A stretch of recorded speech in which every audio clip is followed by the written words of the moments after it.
to turn your passion into a career? At the College of Applied Technologies at the University of Northwestern Ohio, we offer exciting programs that put you on the path to success. From high-performance motorsports to hybrid electric vehicles, agricultural equipment to robotics and automation, we've got it all. With 70% hands-on education, small classes, and practical real-world experience, you'll gain the skills needed for a profitable and successful career in the skilled trades. Find out more at unoh.edu. Looking for what comes next? For that moment when everything finally... 1 minute!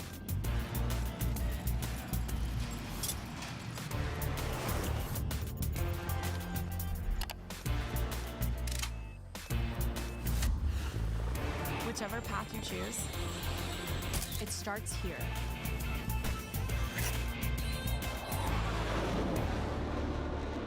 These are my RaceTreads for going the distance.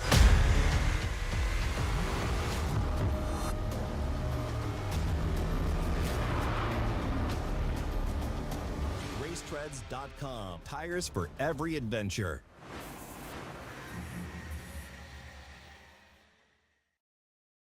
Look at this, it's a sold-out crowd. Welcome to the streets of Long Beach. Make some noise for the Drift Nation. This is a year to watch. Enjoy it, the most talented drifters in the world. He's exploding towards his first outside zone. Ooh. Perfect. Yo, Ryan Turk wants it. It could be anybody that could win here in Long Beach. Explode that back bumper. Send it, here we go. Laser vision on the prize. Your winner, James the Machine Dean. I have no words for how much this means to me. That's a hard act to follow. Wow.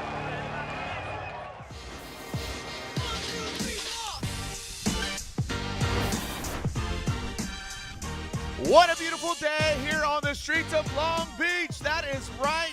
Formula Drift is back. This is round 1 of 8 of the Formula Drift Pro Championship. The streets of Long Beach, which are public roads. It's a parking lot, but guess what? Our sandbox is now the pavement. We're building our own castles. We're breaking them down. We are breaking barriers when it comes to drift. We've been here for so many years, and it's great to be back here again.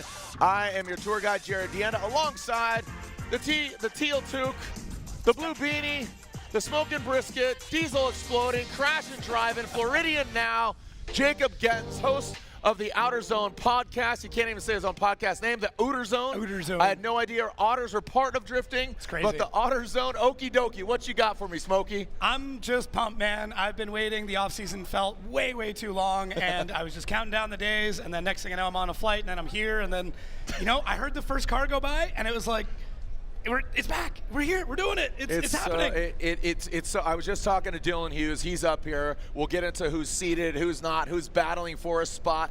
But all signs are saying everybody's in except one, and we'll get to that. But talking to Dylan, this event seems chaotic. Yeah. Like controlled chaos. That's what drifting is. But so many smiles on faces. The fans are elated. They queued up. It's just infectious. If you don't love this stuff, you don't have a heartbeat, man. Yeah, there's so many emotions that go through with a sport like this. It's artistic, it's creative, it's violent, it's beautiful. Like, it's got everything. And that's why I love this sport so much. It's like tugs at your heartstrings. You get into the stories. You realize, like, some people barely putting it together to get through. Some of them getting these crazy opportunities. But at the end of the day, there can only be one winner. Absolutely. And that's what we're stuck with. And the winner last year, overall, making history, James the Machine Dean. He finished overall, that's how last year ended, Odie in second. Always a bridesmaid, still that championship evades him. But I will tell you that Odie Bakshi's focusing on himself. This could be his year. Frederick Osbo, we know he's a 3-time champ. Hiro Manoa, the newcomer, 14, 15 during the year. And Adam LZ, the highest finishing, quote-unquote, American driver. We caught up with the 4-time champion earlier today. And we are seeing James Dean come on out swinging. Mentally, it didn't change that much. The car is pretty much the same, just more refined. Obviously, this new chrome blue AutoZone Tensile livery, which I absolutely love. Look at this. This thing caught fire so quick because it exposed the nitrous line. We also repainted the engine bay after the last year's fire in Long Beach, so looking fresh again, and hopefully we'll never have look like that again. James Dean gets have to remind ourselves why did we fall in love with drifting? Why did we want to chase this dream? And it was because it looked so fun from the outside. And when you're at the top level, all of us drivers take it very seriously. The first ever four-time champion. I just want to enjoy it. I want to drive for the fans. I want to, you know, enjoy as many laps as I can and hopefully have some good results along the way.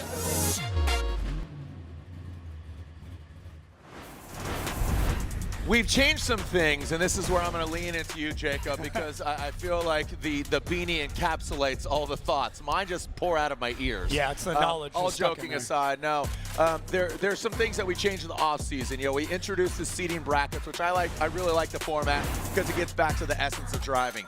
But we've changed how you accumulate points towards the Drivers' Championship. Break it down for us. How do drivers score points in 2025? Yeah, so if you're in the seating bracket, you can win points for every battle you win. Basically now, when you win a battle, that's when you get the points. Just because you're sitting in a position doesn't necessarily mean that you get those points. So in seating, every battle you win gets you 3 points. In top 32 and up, every battle you win is 10 points. So what this allows for is the drivers who are back in seating, you get one bad event, you get knocked back. Now you can actually pick up all those points that you would have lost and a bit more if you get knocked out in top 32. So this will change so many different things. And the big one is that the empty top 32 slots are going to be backfilled. So the chances of us having any buy runs in top 32 greatly reduced. So when we get into seating, when we start talking about the brackets, realistically today, there's only one driver that will not be competing in top 32. Used to be if you win, you're in, and then if you lose, you're out. Right. Not anymore. The lowest ranked loser from seeding is the one that goes home. Right. That's it. Yep. So just because, you know, we're going to see some epic battles today doesn't mean those drivers are going home. But what it also means is you gotta watch the whole thing. And drivers who lose, now they're going to be glued to their TV. It's like back in the day when you had like one bad qualifying run and you just sat there and watched, like, someone please spin out, someone do worse than I did. That's kind of that thing, and that means we're going to carry a lot of pressure on a driver later on. If you're not ranked super high, you've got to win. Yep. And then now with the points in there, and there's actually even some cash for winning battles in seating, which is great. You're going to see these seating battles play out even longer. Drivers are going to be pushing even harder because now it's championship points, tire cup points, manufacturer points. All of that is on the line, even in seating. And also, I want to add to that. Yesteryear, you pull to the line, he gets the win. Right. You have to advance. Your points aren't awarded until you cross that finish line. Exactly. So that's great. So how does seeding work? We're not growing plants here. We are smoking some tires, but how does seeding work? Top 20 ranked drivers are locked in. They move into the top 32. That is tomorrow. Everybody below that, they battle it out for those remaining spots. One thing we did change for this year is within seeding, we are going to allow one more time per battle. That's it. You get one more time. A couple of times last year, we really would have liked to have had it. They listened to the crowd. They listened to the fans. Went, okay, we're going to allow one. We've also been able to get through seeding quite quickly, and we want to make sure that we're giving everybody as fair of a chance as we can without making this into a 6-hour ordeal. And you talk about the drivers locked in. Because this is round one, we are going off of the finality of the 2024 season. Correct. So the top 20 drivers finishing the 24 season are already pre-seeded. So obviously James Dean, so on and so forth. 20 drivers, top 20 from last year are pre-seeded. The remaining drivers, like a champion Daigo Saito, like a weapon that is Shanahan, not talking Connor, talking Jack. We have some amazing battles because drivers are reintroducing or coming into the fold. You know, Austin Matta, talking Connor O'Sullivan. Here are our seeding brackets. Also, let it be known, if it doesn't say a bye run, we are going to see them run. Right. So Andy Hateley, previous years, we wouldn't have them run, but here we are, Dimitri Brutzki, Derek Madison. And also, because we have this many drivers, because Daigo and Jack are going against each other, it does not mean that they are out. Right. It comes down to placement. Elaborate. Correct. So the drivers you're going to want to look at right now is Federico Sceriffo, Ryan Litteral, and even Tommy Lemaire and Dan Stuke. Those are the ones that are kind of on the bubble going into this right now. So if they lose, it's going to be, if you look at the numbers to the left, whatever driver loses with the lowest number that is associated with their name, or our highest number in this case, that is the driver that is going to be going home. So the highest actual physical number, but the lowest ranking of this. And how did we get to those numbers as far as, you know, the unranked, how they're ranked? How did we get to those? So like Shanahan and Daigo. Right. So that was based off of, last year's ranking. If you were here last year, that's what came in. And then I believe they were then evaluated based on a few different metrics to get that. And then we use basically a chip draw to rotate through those drivers. And what that does is it ensures that you're not going to go against the same driver every time. So when the seating bracket was originally developed, a lot of the models and simulations that were built, essentially it was the same stuff over and over again. You battle the same people. This now randomizes that order a little bit more and allows for a better show. This was last night. We had a police escort go across the bridge to the Queen Mary Type S night lights, hosted by none other than Larry Chen. You know him, you love him, the man behind the Canon lens. We had an awesome event, got the opportunity to MC that. Thank you to Toyota GR, Gazoo Racing. They debuted 3 cars, the Yuzu Edition GR86, the final edition Mark V Toyota Supra, which comes factory matte, 2 colors, super sick. And then there's a Dazzle Camo GR Corolla over there that's got a pretty sick wing, which the GR Corolla is a hot hatchback, but it's over there. This is Type S Nightlights. Admittedly, it was awesomely packed. We had to turn people away. It was literally an hour to go across the bridge to get over to Queen Mary. I was already over there. Sorry if you missed the party. The party ensued. So maybe get there early next year. I don't know what to tell you. Yeah. I was there. I rode my Super 73. It was awesome. Thank you to Type S. Again, the official lighting. Hey, guys, how we doing? Got the Mustang hat. It's his birthday. Can we kick it? Yeah, what up, dog? Is it your birthday? Happy birthday, homeboy. Or are you just wearing the shirt? Let's assume it's his birthday. Yeah, it's his birthday. Yeah, it's his birthday. It's his birthday. Yeah, it's his birthday, regardless. Happy 16th, brother. Go ahead. If you can start it, you can drive it. You know what? They're starting that young now. They're drinking that age. I mean, look at Hero. I know, exactly. That's what I'm saying. I mean, there's a few other drivers when we get into Prospect that are coming up, and it's crazy how young these drivers are kicking things off. Well, you know, if you're just tuning in, welcome, because, again, we are just about to begin our seating brackets. Like I said, this format was introduced last year. It really does get – oh, look at all the Wizards. Yeah. Holy cow, the Wizards of Waverly Place over here. Look at that. These guys got the magic. Deep cut. Yeah, right? Look at that. Shoreline Drive, and there it is, the Ford Mustang skid pad over there. And here's our schedule. Notably, Long Beach, Atlanta. Sorry, my favorite round. It's the birthplace. Orlando, gets hot, sweaty. E-Town, the first ever purpose-built Drift Coliseum. St. Louis, hot, sweaty, cross the bridge. Obviously, Seattle, Washington, probably second favorite. I'm going to be honest. I love the dynamics of the track. Utah, high elevation, a little precarious. And then TBD, TBA, Southern California, to be announced tomorrow during our opening ceremonies. Ryan Sage will have the Formula Drift Hall of Fame induction. You'll find out tomorrow who that is, and you will find out where round 8 of the 2025 Formula Drift Championship will be held. And the question is, are you ready? Are you ready to find out what round 8 and where it is? I got to see the track layout yesterday. I'm so pumped. I did too, but I wasn't going to drop that, okay? I got to get people hyped, man. I'm excited for it. Speaking of track layout, there, Jared, this is how it all kicks off. You come down the road. There's one decel area at initiation. You're going to slide the car out to outer zone 1, and then slide it out to outside zone 2 with a nice whip transition. And then you're going to hold that angle all the way through into outside zone 3 in front of the fans, into the touch and go, and then that is the next decel before we get into our inner clip. So very fast, very dynamic, and I mean, this place is a shredder. This destroys cars. The gift and the curse of this track is the walls. They're unforgiving, but with that comes that it doesn't have the gray area. Yeah. It's either wall or not wall. Exactly. Give and forget. Also, we'll get into it as we go through our escapade of our seating brackets, but the questions that were asked, what was asked of the drivers by the judges, they kind of set some criteria that I think is really good. Is basically you put it on your Instagram and said, you know, basically don't set up your chase driver for failure. We'll be right back with that thought. Speaking of success, we'll be right back. Round 1 of the Formula Drift Pro Championship, the streets of Long Beach.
Ready to turn your passion into a career? At the College of Applied Technologies at the University of Northwestern Ohio, we offer exciting programs that put you on the path to success. From high-performance motorsports to hybrid electric vehicles, agricultural equipment to robotics and automation, we've got it all. With 70% hands-on education, small classes, and practical real-world experience, you'll gain the skills needed for a profitable and successful career in the skilled trades. Find out more at unoh.edu. Looking for what comes next? For that moment when everything finally... 1 minute.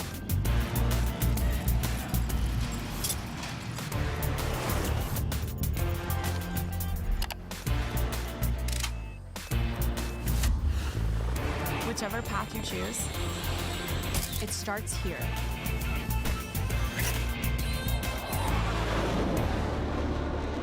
These are my race treads for going the distance.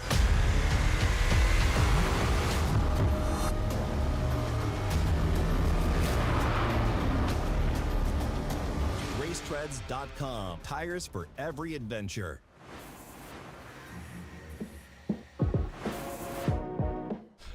Oh, this place is just so iconic. 50 years of racing here in Long Beach. You know, you got to think of yesteryear. Dude, they used to, F1 used to go down ocean, down shoreline. They used to go down the hills. There's photos and videos of them ripping on ocean, not just shoreline. So 50 years racing has been going on here. And oh man, look at this. Oh, whoa, hey. Easy now. Oh man, that guy needs SPF 100. Reapply that sunscreen, brother. Yeah. Oh, we got more wizards over here. They're invading. It's crazy. The wizards are everywhere, man, and they're real shifty. Frozen lemonade is their superpower. Oh no. They crank lemonade, they get stronger. He's leveling up. Yeah. And also at Ism Brewing, they got the Send It Long Beach beer. I'm gonna buy you one. I'm gonna buy you one. All right. Yeah, I'm gonna buy you one over it. there at Ism. They got happy hour going down there right down the promenade. And as we cruise in here, Casual Friday. Thank you for those that skipped work or skipped school to join us here. This is a level of higher education. Smokier education, but higher education. Be sure to log on to nxtbets.com, make your picks. Think you got the winner? Place your bet now. Go to nxtbets.com and place your bets. I think it's cool. You're watching it. Why not win from it? Literally, cash money, baby. Yeah, makes it a little more interesting. Put some loonies on it. Yeah, or toonies if you're, you know. The Canadian dollar's not doing great right now, so it's going to be a toonie. What's a toonie? It's a $2 coin. Oh, yeah, you have $2 coins. It's the gold one with the silver. It's got a polar bear on it. Yeah. That's right. Hey, let's talk to not talk to him. I don't want to talk to him just yet. We'll chime in or get them to chime in here a little bit. They are front and center. Our three judges, Reese Marin, representing Columbia on the East Coast. Brian Eggert, representing the VA, talking about that RVA. And last but definitely not least, former driver Ripper Shredder, coming to us from Japan. He splits time between Japan and America. Robbie Bushido Blade, Nishida. Vernon will be joining us at a select few rounds, 4 rounds. Yep. I am told this year it's Brian and Robbie through the entirety of the season. Brian and Reese are the whole season, and Robbie is the one who's rotating out. Oh, my bad. That's all. Happens. It's early. Reese told me it was him switching out, no? That sounds like a Reese prank to pull. Robbie did tell me that. I apologize. Okay. Robbie and Vernon are swapping out 4 rounds. So Robbie will be here 4 times. Vernon will jump in the other 4. That's East Coast, West Coast, essentially. Yeah, something like that. Yeah, it'll be no, good. It's exactly good to see Vernon. I like it. Yeah, I do like Vernon. Yeah, I tolerate him at best. I'm joking. How can you not like him? Like, he doesn't say, like, he's good and sweet. Here we go. What a way to kick off Formula Drift. Daigo Saito, a former champ, going against Jack Shanahan. He has some accolades. Got to spend some time with him and his lady there over in Australia earlier this year. Daigo Saito, Njuku Racing, Shanahan behind the wheel of a BMW as part of the RCP prep in the car. Daigo Saito comes out swinging. The Ninja is back on American soil. How's he going to do with that Babe livery here coming in, BC Racing suspension coming in? That first outside taps a lot of wheel. That wheel went really hard in that first outside zone. Now transition in the second. He is bouncing all over the place. Shanahan really has nowhere to go. So Daigo on his initiation, Daigo says, uh-oh, as he goes into that wall. You saw that tire get into it. It wasn't bumper. That back left wheel smashed into that wall on initiation. He's been, decent. Nothing like super extracurricular, but as far as practice, pretty straight shooter, but unfortunately goes into the wall. Let's run it back and take another look. Yeah, fun fact, those walls do not move. There is no give in those whatsoever. Not so fun fact. Yeah, right out of the gate, I really like the way that Daigo was kind of just going for it. But you can see here, he gets on the throttle even just a little bit late, and as he tries to pull it off the wall, it just keeps going deeper while he's on throttle. At that point, the alignment's pretty much gone on that wheel. Very little he can do. I mean, all the kudos in the world to try and stay in it. You can see him on throttle trying to add the angle, and that hit right there, you can almost see in the crab walk between outside zone 1 and outside zone 2, that car is definitely damaged, and Jack Shanahan does what he needs to do to more or less get past it and not make any contact. So, whew, coming out with a bang, that's for sure. That was a rough one. But Jacob, just to remind the fans, so Andy Hateley moves on. Yeah. He's in the seeding bracket. He'll go against the winner of this. Now, we saw Daigo go into the wall. Just to clarify, if Daigo loses against Shanahan, Shanahan is now seeded into the 32. He's guaranteed Correct. a spot. Yeah. Daigo, even if he loses, he could still advance if a driver with a lower ranking than him loses. So that would be, again, if Sceriffo, Litteral, Tommy Lemaire, or Stuke retire and get beaten, then they would replace them. So again, they're ranking Sceriffo 13, Litteral 12, TLO 10th, and then Stuke 11th.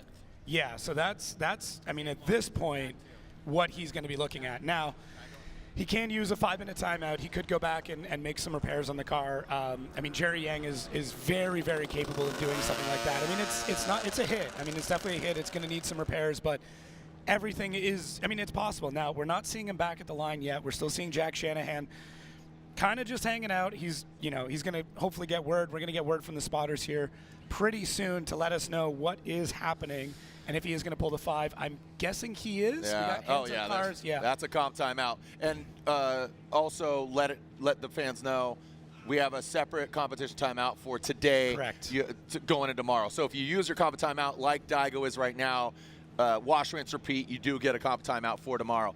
I was stressing Daigo Saito if he loses, but truth be told, Shanahan could have a mistake. So again, either of these guys lose if the lower ranked drivers are knocked out, therefore they would slide into that spot. Because as of right now, with every car running 33 drivers entered, that's the pre-seeded and currently in the seeding bracket. So that means one driver will be watching from the sidelines tomorrow. Right, exactly.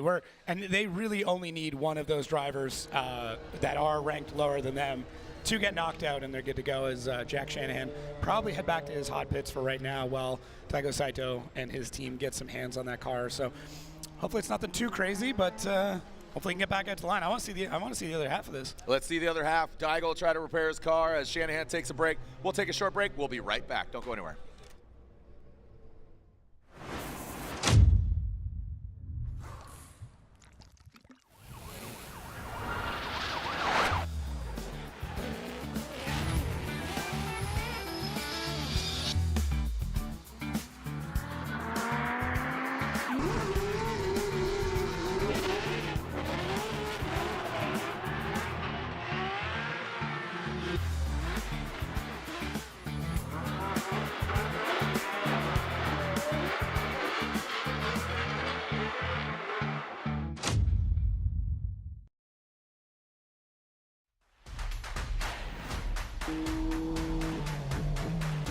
モータースポーツで得た高度な技術をすべてのレイズホイール一本に込める魂は永遠に変わらないビヨンド・ザ・レボリューション The concept is racing。Made in Japan. Breed. New Fast Orange Body Wash was formulated specifically with mechanics in mind from the #1 brand in heavy-duty hand cleaning. You never know what you're getting into when you're working in the shop. The new body wash takes care of everything from my dirty hands, arms, and face to simply make me feel clean all over. Tiny wax beads help get the toughest dirt out, while also taking care of the strongest automotive odors like fuel, oil, and exhaust too. It's ideal for those areas of skin that are exposed to grease and grime during the day, but gentle enough to use all over your body. Find new Fast Orange Body Wash at O'Reilly Auto Parts.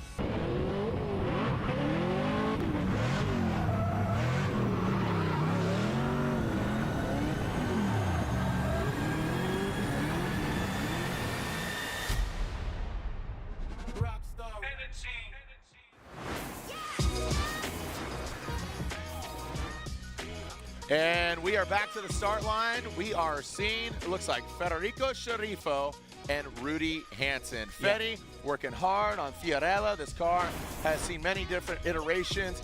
Always a confident, good, positive attitude. Needs push comes to shove. Let's see him throw down.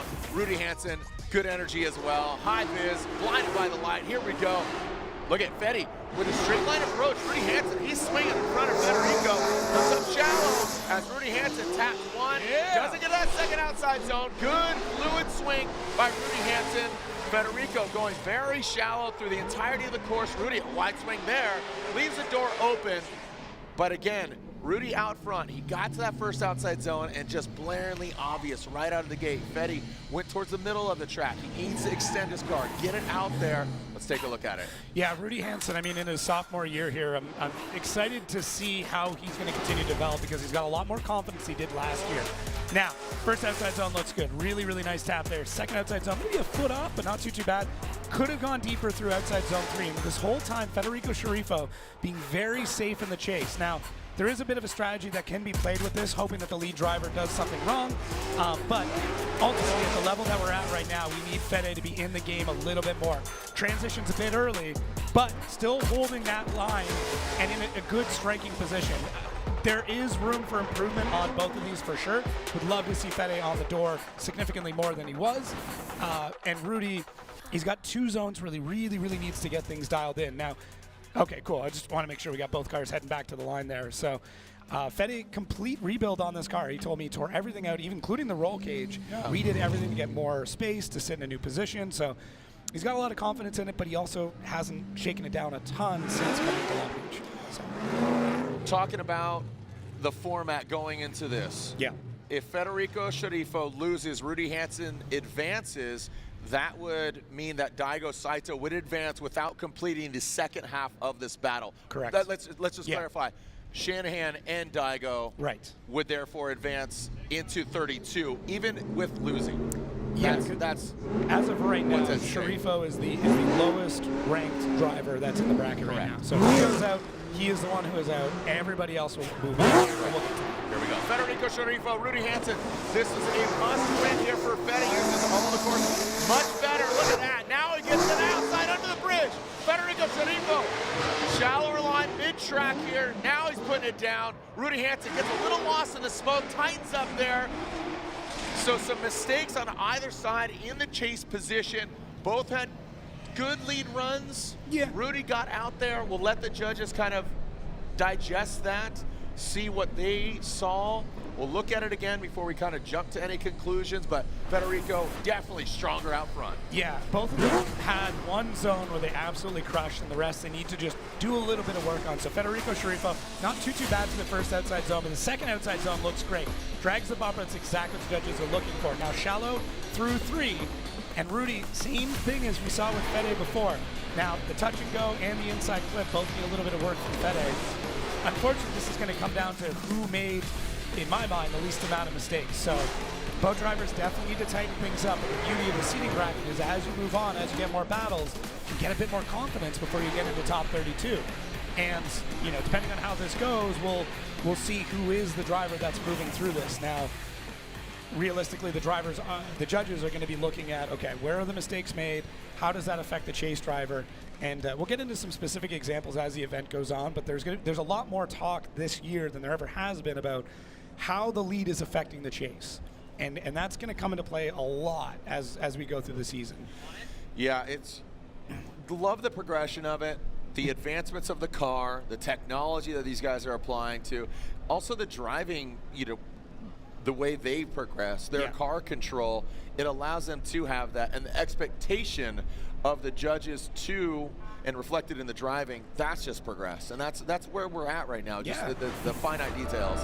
Let's take a look at our BC Racing side by side. All right, so let's take a look at these zones first in the lead and see who's kind of got the better run. So first outside zone, definitely going to Rudy on that one. Second outside zone, so I feel like Fede's got a bit more of an advantage there. Now Rudy was deeper through inside or outside zone 3.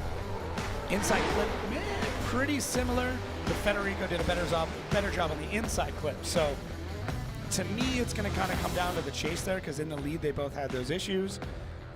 Still tough and still fairly even when it comes to the chase. So like I said, both drivers tighten things up, but we didn't see any spinouts, we didn't see any big accidents. Pretty tight battle as it stands right now. I feel like this is a case of, we say don't leave in the judges' hands. This is a case of leaving the judges' hands. So they don't really just kind of knock it out. Here we go, taking a look, slide him left for Hansen. One more time, and Rudy Hansen does get the win. Just barely, because you saw it was 2-1. There was a one more time, but Rudy Hansen gets the win. And with that, Federico Sceriffo being the lowest ranked driver, 13th, because we only have 13 drivers here. Unfortunately, Federico Sceriffo will not be seeing competition. That means the rest of the drivers, including that battle of Shanahan and Daigo Saito, regardless of the outcome of that, they both will be in the top 32. Correct. Given their qualifying position in the seating bracket. Yeah, so we have essentially, 12 spots to fill tomorrow, and Federico was the 13th, so just the way that she goes. But Rudy Hansen is going to be moving on, and he'll be facing either Ben Hobson or Ryan Litteral, which is our next battle here coming up. Ben Hobson in practice. Everything you thought you knew about Ben Hobson last year, I would completely throw that out the window, because new car, new build, everything to his fitment. Ben Hobson's he's a big guy. He's a tall guy, lanky. The seating position is built around him. Everything is built around him. Fresh new build, and Ben Hobson is on fire. Car looks amazing. I was talking to Vaughn Ginn Jr. He is in the building. He's up here. He's not spotting. He's just in the ears. But this is the second half of the Shanahan Daigo Saito battle. This is good for Shanahan to build some confidence, being behind the wheel. There goes Daigo Saito, unfazed. Shanahan gets out there. Boom, puts it right there. Daigo Saito under the bridge. You can see that decent proximity. Again, sharpening the knife here. Coming around in that last inside clip, Daigo Saito dives in, kind of a beeline approach. You saw Daigo really kind of just get his claws in there, but Shanahan, good clean out front. If you can recall, Daigo Saito on his lead, he went hard on the wall. That affected the car, straightened him out going under the bridge into that second outside zone.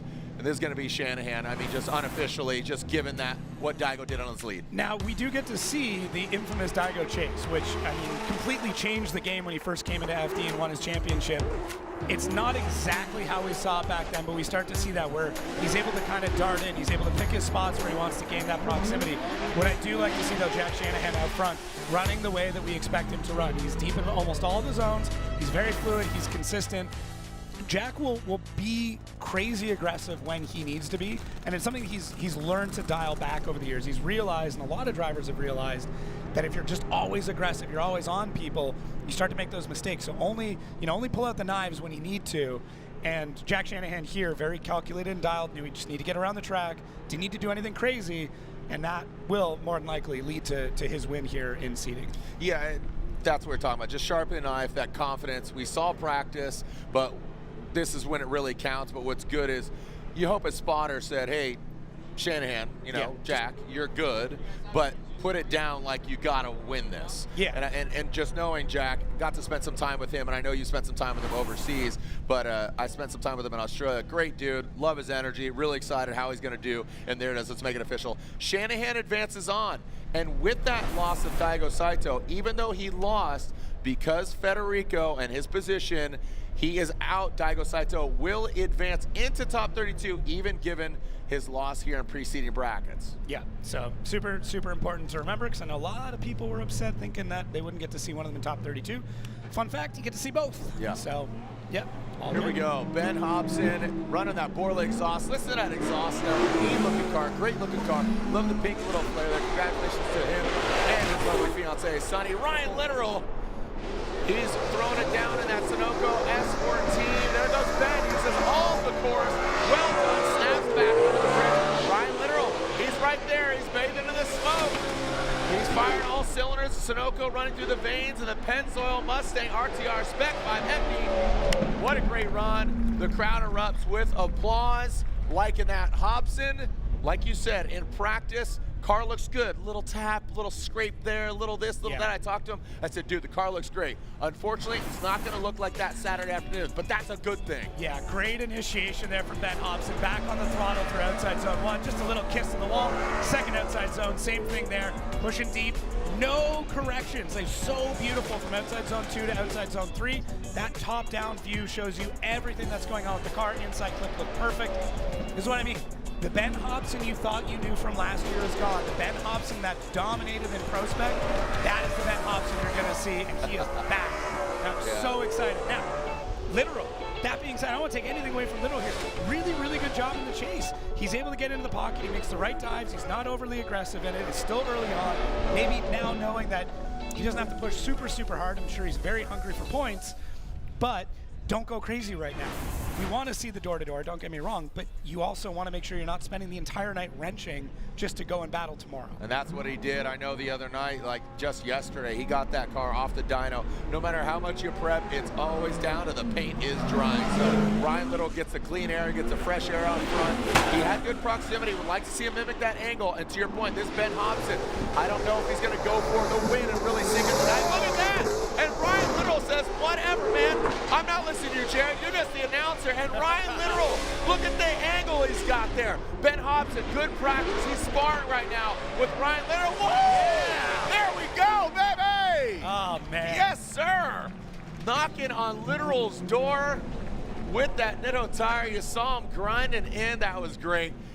Again, we thought they were just going to chill because they're locked and loaded, but not the case at all. This is, again, sparring right now because they know tomorrow's game day. No, it looks so good. I also love the size difference between these two cars absolutely wild, but the line that we're seeing at a Litteral adds a little bit more angle into inside or outside zone 1, and then same that we saw with Ben, both of them holding that from 2 to 3. Nice job through that touch and go, and then decels after. Very, very important. That's something the judges talked a lot about, is your decel should be happening after the touch and go. We drop in here with the drone. You can see it. Ben, I mean, that Mustang is fast, and he's having to dart the car in, add a bit more angle to shore it up, coming into 3. And one of the things that's really important to remember here, and this isn't, I'm not going to say this is a big change, but it was emphasized a lot in the drivers' meeting, is they want the lead driver to provide a run to the chase driver that they can chase. And that's super, super important. They want to open the door to them. They you know, it's like when you're party drifting. They want to basically be banging on the door saying, come on, rub my door. Yeah, like, bring let's go. Yep. That's what they're looking for in the lead. They want really nice fluid lines, not a lot of corrections, very stable, very committed. Not a lot of this like short, jabby, triangular movement. Like, they want big and flowy. That's what we're aiming for this year. Big and flowy. Bring the show, but bring the competition. Exactly. Know that you have it on deck, and I'm going to beat it by placement. Yes. I'm going to bring it by placement and then kind of create the opportunity for that chase car to kind of potentially make some mistakes. So Ben leading on the left, Ryan leading on the right. A little bit of gap. Watch Ryan in the chase. Yeah, he gets a lot more proximity through that first section. Now, it doesn't have quite the same angle. Ben's actually got a little bit more angle in the chase there, but the proximity definitely goes back and forth. And same with the angle. Now, Ben's got a much better job to the final inside clip, but Ryan had him between 1 and 2. So start to weigh those out, start to add everything together. It's a pretty tight battle there. And I feel like both drivers did a really good job at opening the door and letting the other driver get into the pocket. We'll see here as judges come across, and Ben Hobson. And you know what? I totally expected that.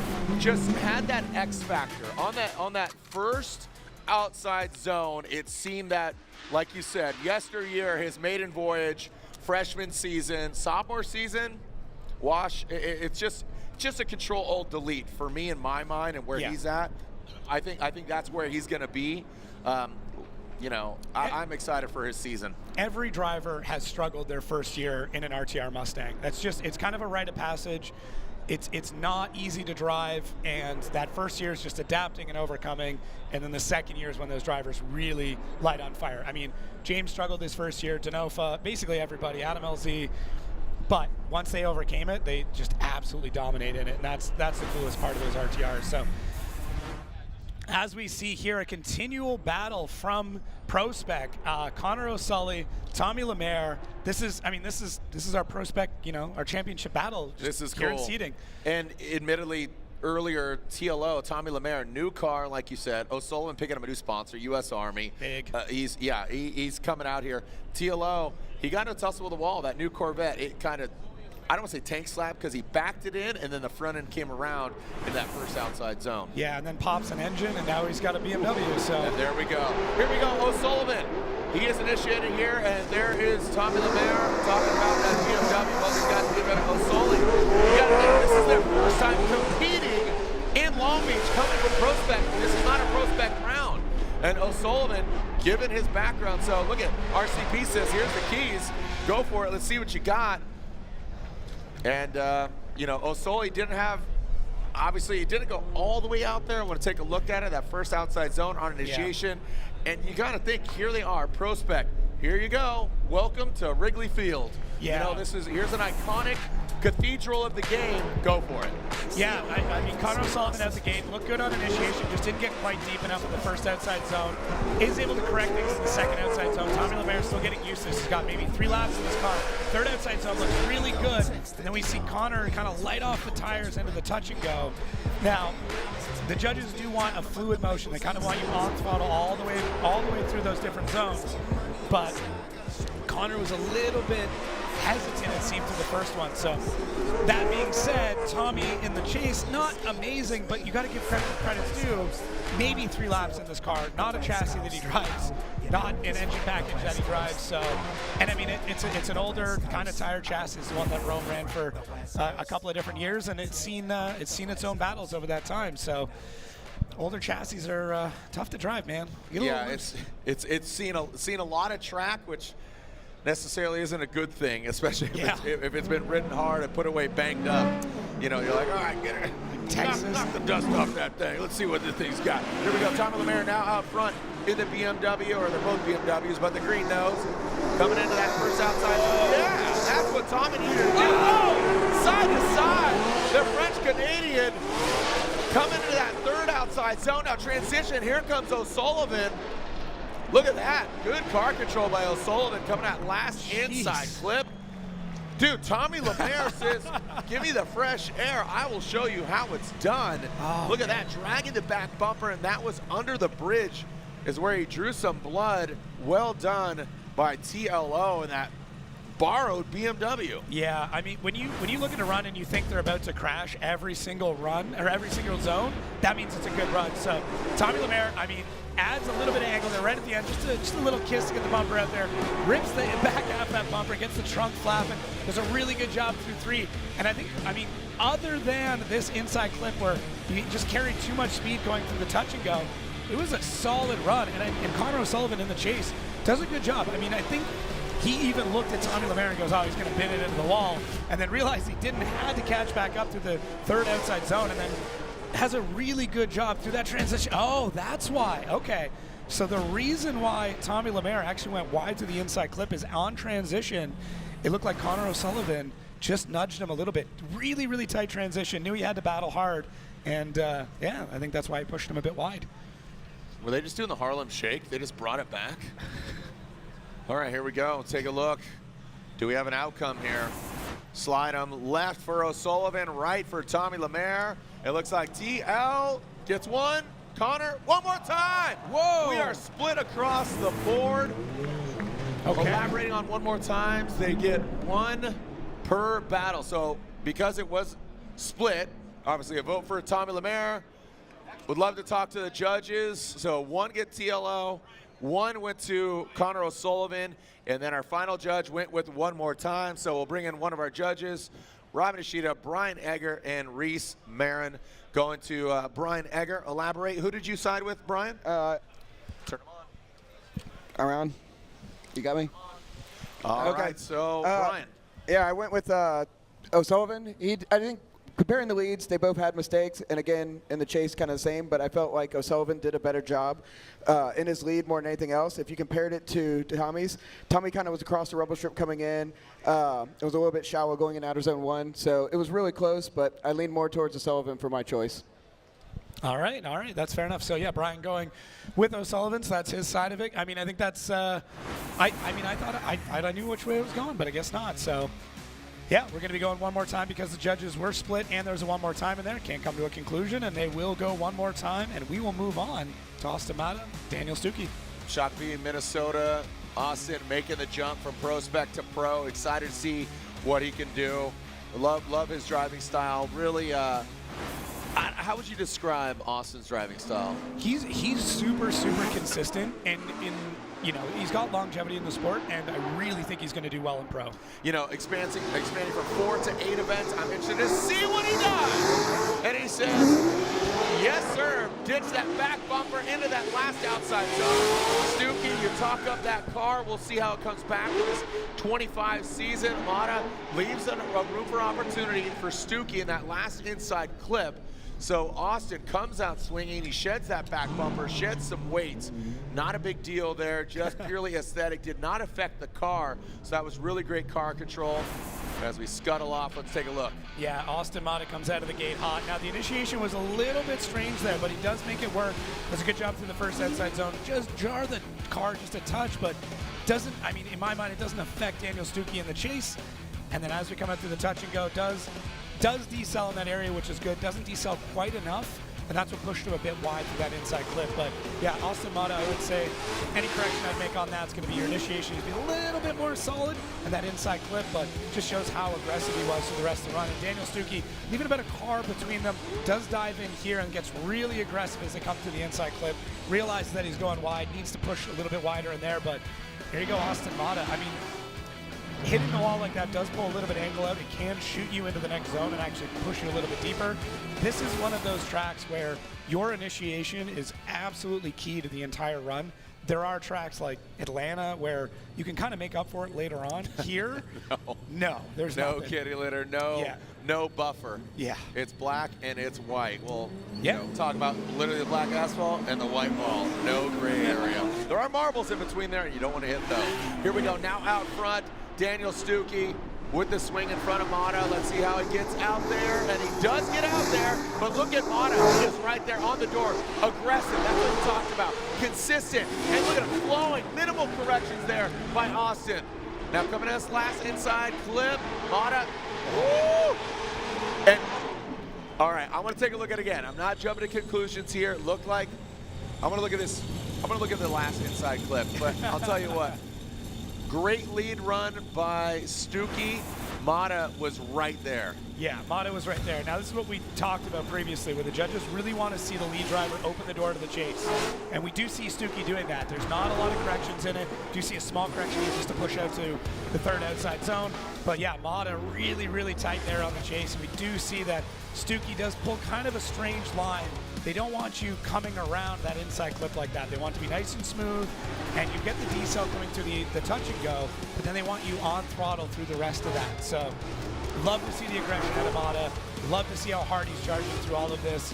And really, for that touch and go, the judges want a really wide sweep in. When you come out of 3, they want you to push wide and then make like a big dynamic S, a big curly S, not dramatic. Like yeah, dramatic S.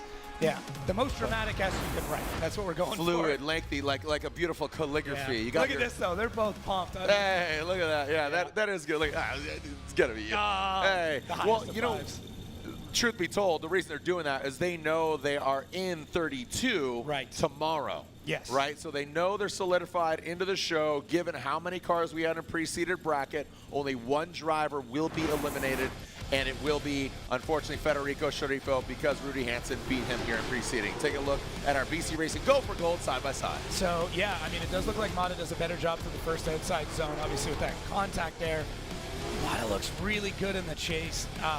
Now, I guess the question will come up from the judges is, did Matta out front provide a lead run that was chaseable to Stuke? And I think that's where we might see the back and forth with this. And that's really You know, you're going to hear me talk about it today. You're going to hear me talk about it tomorrow and probably the rest of the season. It's the big thing that they're focusing on is they want that lead driver to provide a really chaseable run. Brian put it well where he said, if you have a 100-point run, the chase driver can only get a 99-point run behind you if you go back to the points. So put down that run.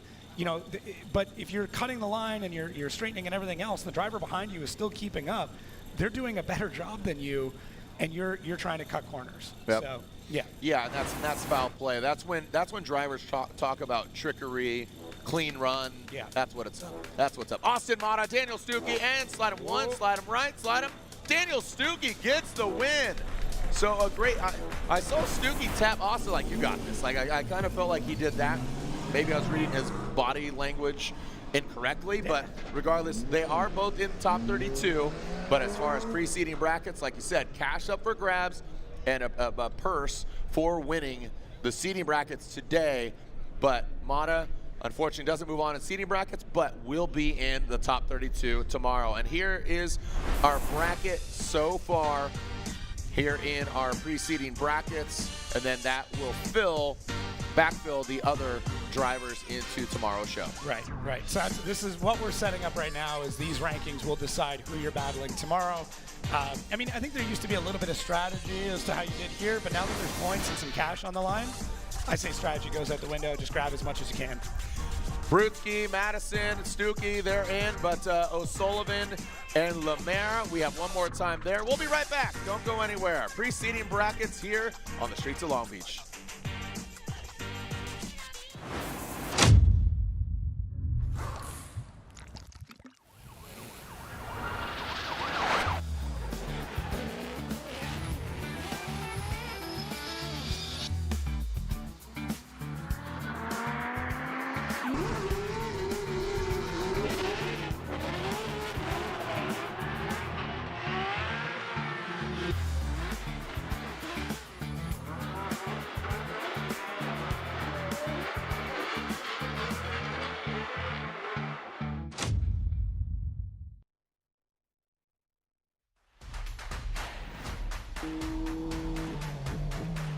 モータースポーツで得た高度な技術をすべてのレイズホイール一本に込める魂は永遠に変わらない。ビヨンド・ザ・レボリューショ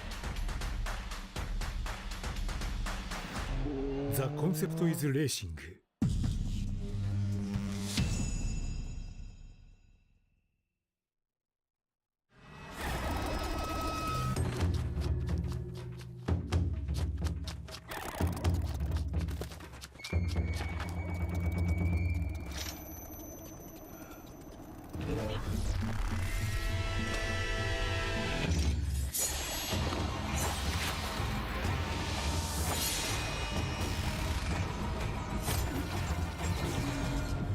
Made in Japan.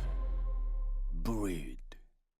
New Fast Orange Body Wash was formulated specifically with mechanics in mind from the #1 brand in heavy-duty hand cleaning. You never know what you're getting into when you're working in the shop. The new body wash takes care of everything from my dirty hands, arms, and face to simply make me feel clean all over. Tiny wax beads help get the toughest dirt out, while also taking care of the strongest automotive odors like fuel, oil, and exhaust too. It's ideal for those areas of skin that are exposed to grease and grime during the day, but gentle enough to use all over your body. Find new Fast Orange Body Wash at O'Reilly Auto Parts.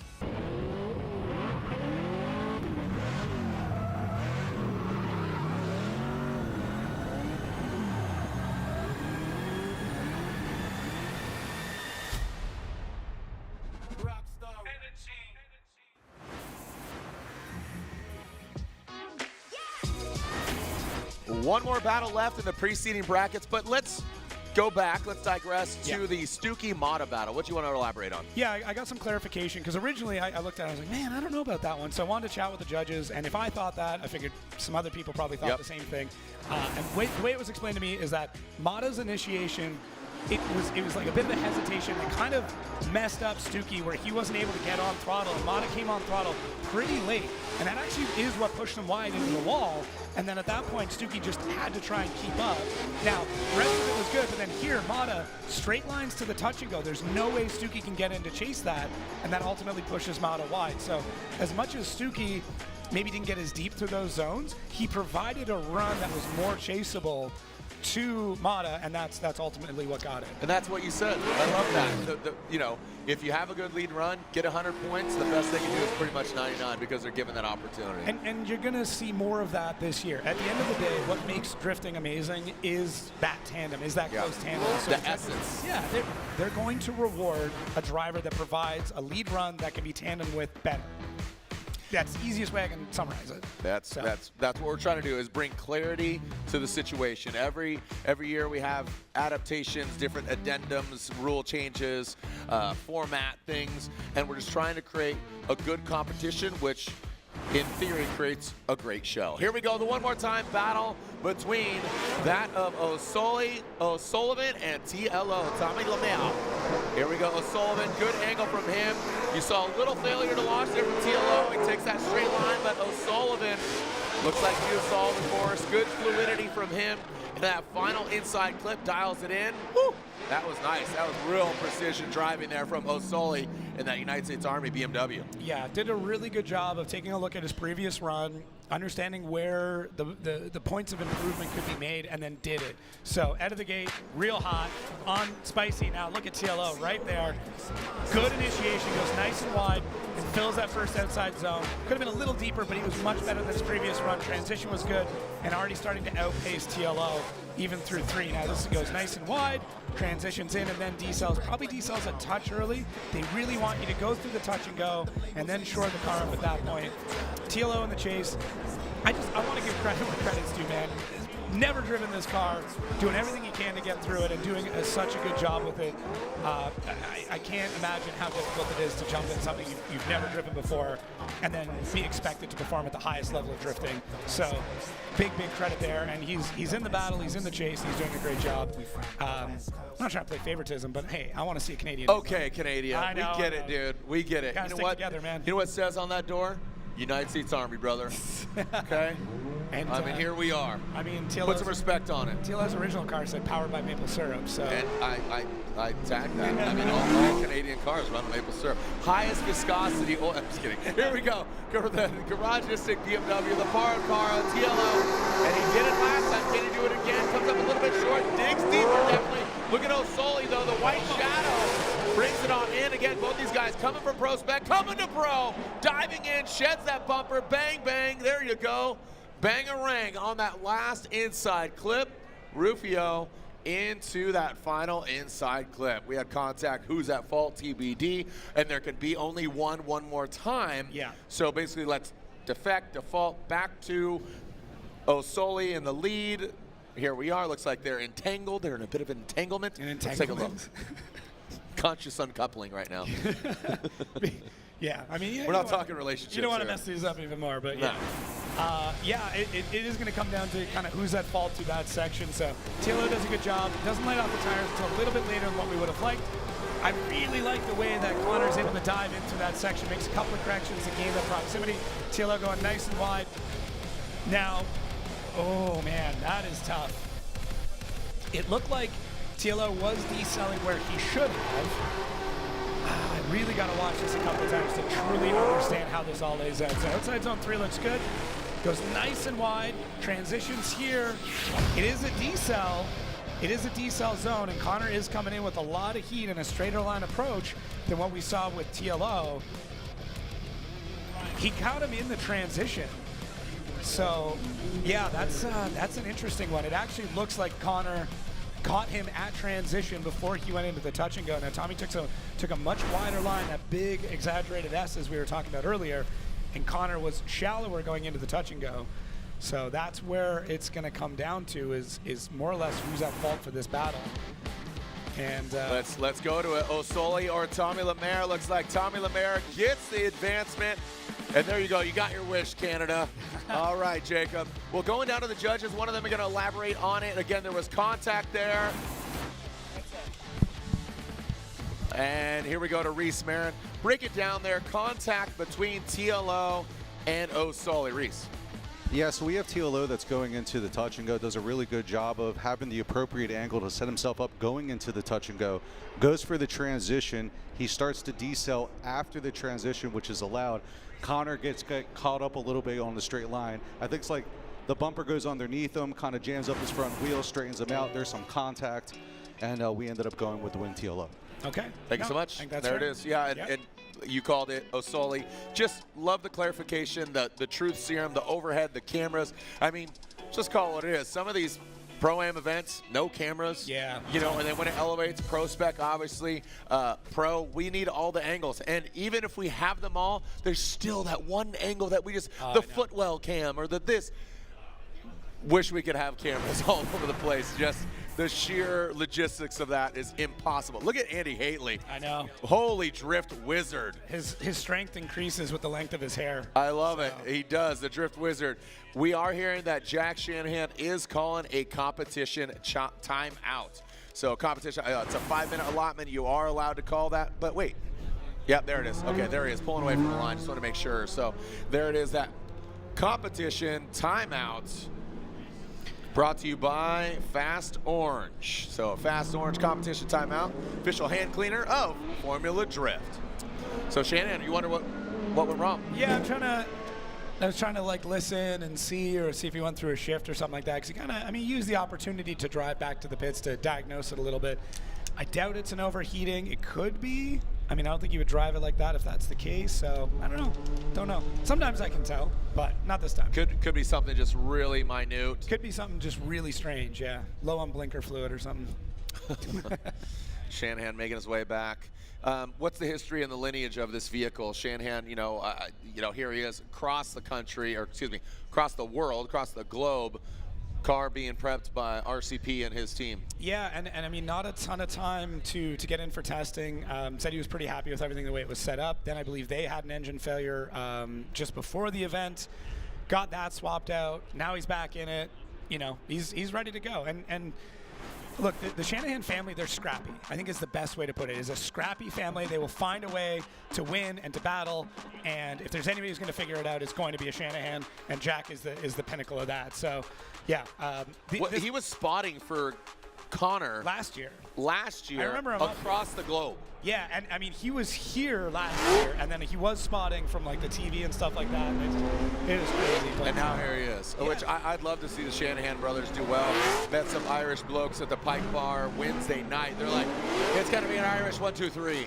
They had some pints. They were on it. They were nothing but kind. Ireland love would it. Explode if it was. Dude, if it's an Irish 1, 2, 3, I said that's a big ask, but it's not far-fetched. I'll tell you that. And again, they had some pints in them, so whatever they said was correct. Yes, I'm not arguing with. I am not arguing with them. Yeah, that's for sure. Rudy Hansen, here we go, against Ben Hobson. Hansen and Hobson, your lawyers to defend you. Again, when the names work, it just sounds like just lean into it. It just sounds like a lawyer, a defense lawyer. Have you been in a drifting accident? Call Hansen and Hobson. H&H will be there for you. H-squared law firm. Well, guess what? We'll see what kind of contact they can get. Oh, my neck, my back. My neck got my back. Here we go. Rudy Hansen out front. He transitions in. Look at that. The Hansen Motorsports S chassis. Ben Hobson looking smooth. Hansen just barely escapes that first and second outside zone. Hobson, look at this. The big weave carbon is just giving him some big angle. Very fluid.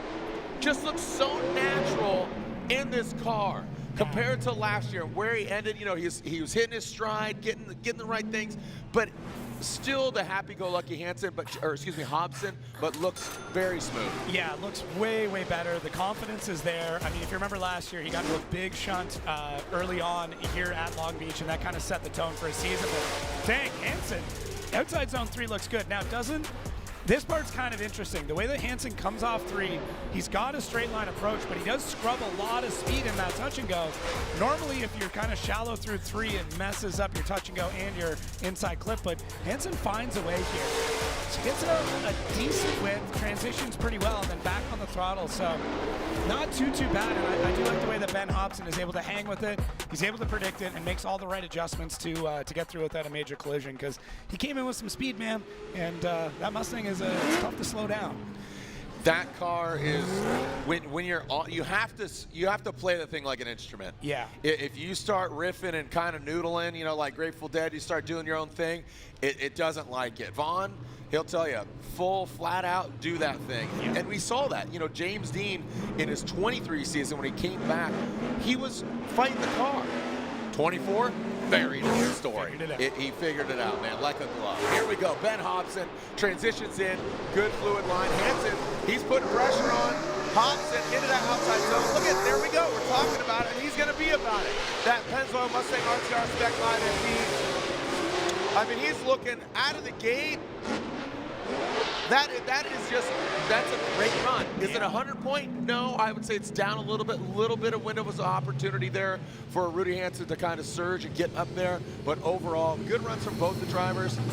Very impressed on how Hobson is looking compared to himself. Yeah, it looks really good here. And we talk about that chaseable lead run. Look at the opportunity that he gives Rudy. Now, there's a pretty big left foot brake there to get him to push out to the third outside zone. That is a correction we're looking for. Left foot braking is going to be a point of contention this year, but there's a lot more clarification on it. We can get into that maybe when the incident occurs, but all things considered, really, really good run there, and you can see how stoked Rudy is as well. I mean, it's great to see both these drivers and see how they're developing, how they're overcoming their adversities from last year.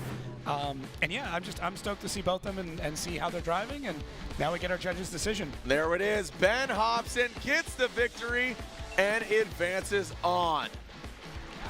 Just like James, took a time.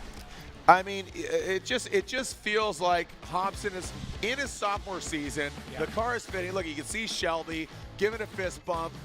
Look at that. Like a NASCAR team. Yeah, it looks, yeah. Look at that. Just throwing the fuel in, locked and loaded. Because right now all eyes are on Hobson. James the Machine Dean, you know, he's chilling right now.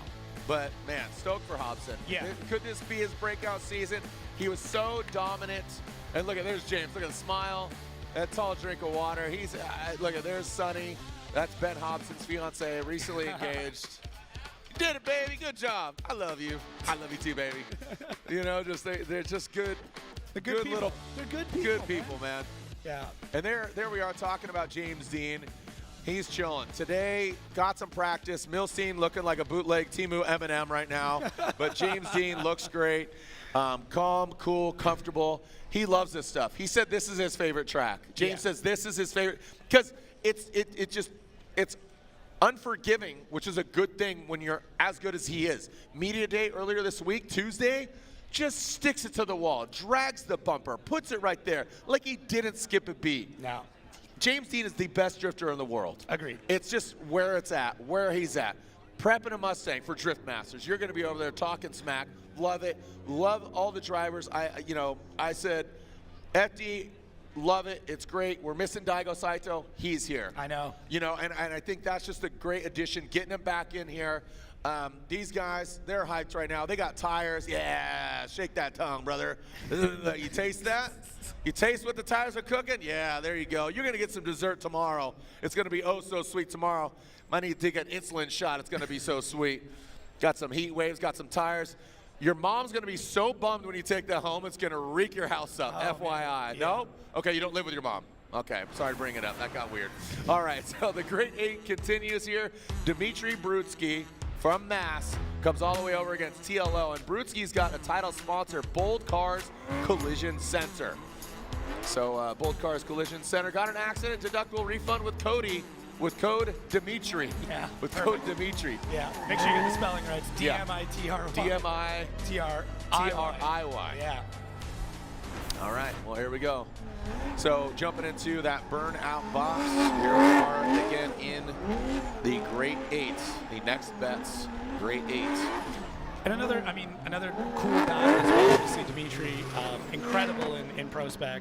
Makes the jump up. Now you've got Tommy Lemaire. I mean, arguably the best driver to come out of Canada in a very long time. It's another like build-up. You know, both of these drivers did quite well, and both drivers in pro spec, I mean, did amazing. And now we get to see them on the pro stage here in Long Beach. Here we go, Brutzki and Tommy Lemaire. So TLO in that borrowed car, and he needs to run that for the entirety of the event, FYI. Brutzki, little shimmy in, And now transitions past that both cars, BMW, Saito sponsoring the event. Works his way out to that last outside zone. Tommy Lemaire just pedals his way right to the side. That was nice. That was clean. That was a little show of dominance. You know, just kind of hey, I'm still here. Again, just really kind of tighten it up a little bit, but liked what Tommy Lemaire did there at the end. Yeah, Tommy had to make a kind of a big correction there. Dimitri floats things out to the first outside zone, and Tommy had to kind of shoot the car back out. And you know, Dimitri's got this thing ripping quite well, getting lots of speed, good transition there into the touch and go, and that's what you want to see. You almost want the front end of the car pointing at that touch and go, and then slinging things back around in order to get into that touch and go. They don't want the straight line approach. They want to point it at it, swing the car back around, and that's what we do see from Dimitri there. Now, Tommy doing what he can, trying to get back into the race there, and that's what we're talking about. Now you get the decel. Now he gets back on throttle. So really good run there from Dimitri. Nice and quick. Car looks wicked up, and yeah, we're seeing. Well, in this case, we're seeing all the fans out there, everybody having a good time. Yeah, the balcony, dude, the balconies get a great view. Love that. Again, man. We're surrounded. Yeah, that's VIP, dude. You get to hang out, get to see. I mean, they didn't have to pay for a ticket. I mean, they pay rent. I was gonna say, I think I'd rather pay for a ticket than a rent in Long Beach. That's for sure. So, FYI, Dimitri Brutzki was the most successful last year in preceding brackets. The stats, I mean, he won 2 times, won 13 total battles. Can he do it again? TLO, Tommy Lemaire, he's got a little bit of ground on Brutzki. Oh, see that? Tommy Lemaire really shot out of outside zone 1 into 2. Now, Brutzki, look at this. I mean, it might not be a Corvette, but that is definitely a rocket ship. Here goes Brutzki, the bolt cars, boom, right there. The Liquid Molly logo gets into the side. All right, so Brutzki looked like he was kind of struggling, but watch it again from TLO in that BMW. He really shot out of the hole from 1 to 2. Yeah. That's what I saw initially. I want to make sure that I'm correct. And yeah. Oh, those wheels are going the wrong way. Those, yeah, he's like Bambi on ice over there. A little bit more contact. So yeah, TLO out of the gate, inside, looks really good, pushes that to 1, but really straight line approach. This is one of those situations where the chase car is almost having a better run behind the lead car. And then through here, I mean, Brutzki's doing everything he can. Where is that contact made? Right there.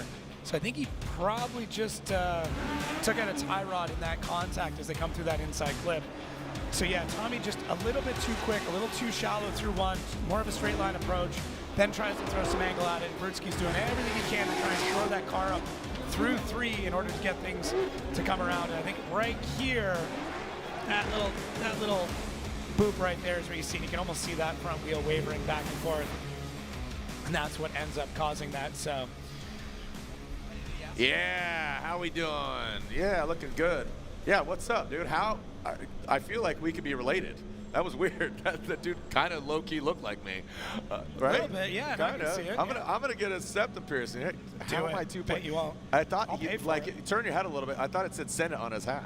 No. All right, there it is. I don't even want to know what that means. Oh, okay. All right. Well, we'll leave that for. It's a kid's show. Yeah. All right, we'll be right back. Don't go anywhere. The action continues as we have one more battle in our preceded Great 8. That is Hateley versus Shanahan here on the streets of Long Beach. It's a party here on the streets.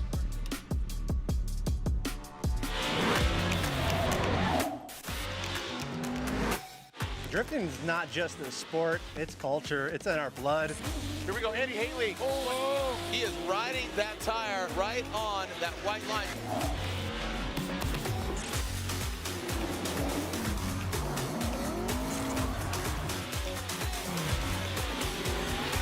Tires are what we live and breathe in Formula D. We couldn't do this without them. Motorsports isn't complicated. It's made up of races where you go as fast as you can, as best as you can, as sideways as you can, and whatever this is. Our team, Toyota Gazoo Racing.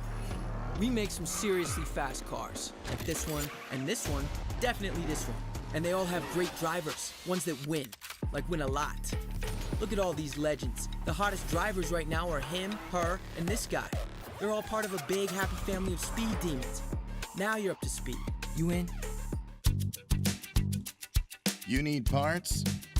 We got parts. Need it fast? We got fast. No matter what you need, we have thousands of professional parts people doing their part to make sure you have it. Product availability. Just one part that makes O'Reilly stand apart. The professional parts people. O'Reilly Auto Parts.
Welcome back here to the streets of Long Beach, and we can see Brutzki making his way. They got him going, and you can see Tommy Lemaire gets out of the car, bangs on the door, says, "Hey, get positive attitudes," because they do both advance on, even though we did see that slide him left or slide him right, and it is unanimous that Dmitry Brutzki gets the victory, but Tommy Lemaire will see competition given his qualification coming in seating brackets. Yep. Yeah, we'll still see. I mean, now he's got a little more time to spend in that BMW. Maybe, wrap it a little differently, throw some maple syrup on it, something like that. But, yeah, a bit more time to understand it, maybe make some changes and ensure that he's able to drive it at his full capability, at least as much as you can in a car that you just kind of got to see today. Yeah, and that's like you said, that's very impressive to jump in and navigate that, keep it off the wall. Yeah. Bears repeating, he does have to compete in that vehicle through the entirety of the event. Yeah, super tough. Once you start turning, you got to run that car. Yeah, this is, and it was basically the warm-up, the final practice before seating. Once you turn a wheel in that practice, that is what you're locked into. Car. Yeah, so that's what he's got. Now, hopefully they can get everything repaired, because that engine in that Corvette sounds amazing. Yeah, it's super. Last night, you know what? I'm going to run my car on maple syrup, because that thing, it was wicked loud, dude. Here we are. Look at this. Hateley just, I think I'm going to go home now. Like, he just looks like, sendily-dendily it. The drift wizard, his strength is out of hand. But he's going against Jack Shanahan, who is a very strong leprechaun. Strongest leprechaun, strongest baby ever, maybe. That dude is a powerhouse. Both behind the wheel and physically. Yes, very strong man. Yeah, he has that like Magnus Vern Magnuson. Yeah, I was thinking look. the same thing. Like he could just lift logs. Like in that the strong man comment, the concrete balls. Yes. Like the can they look like. I feel like Jack could do that. I 100% agree. I mean, that's what we need to have is like a strong man competition here. Again, undefeated is Tony Angelo. It's crazy. That East Coast. Still need to get him on that podcast. Dude, I've been trying. Tony, if you're listening, buddy, pick up your phone. I think, again, sorry, not enough time for Tony Angelo. We'll get him on the next round. He wants me to meet him in New Jersey. He's like, nah, you can just come here. Jersey? Yeah. Isn't he in Philly? Nah, I told him, I'll be in New Jersey. All right. I feel like that's a setup. I think you might get like. I'm gonna get stood might up. get whacked. Yeah, maybe. Yeah, meet me down at the pier. Yeah. I guess I've seen this movie. Come on. All right, here we go. Our final battle of the Great 8 here in preceding bracket. Both drivers are in, given their qualification, but this is advancing on. There is a purse at the end, so there is a prize award money for the winner overall of our preceding brackets. Here we are in the seeding round of 8. Hateley versus Shanahan. Remember, Shanahan called the competition timeout. We haven't got clarification on why he did, but we do know he's now out. Back of Andy Hateley. All right, this evil AutoWorks BMW, Andy Hateley, good. He kind of rolled into it. Shanahan was aggressive in that chase position. Good fluid line there from Hateley and Shanahan.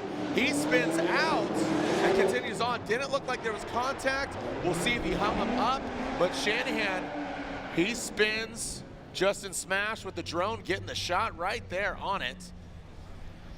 It like he was crawling and then just barely backed it in. Yeah. But let's take a look at it again.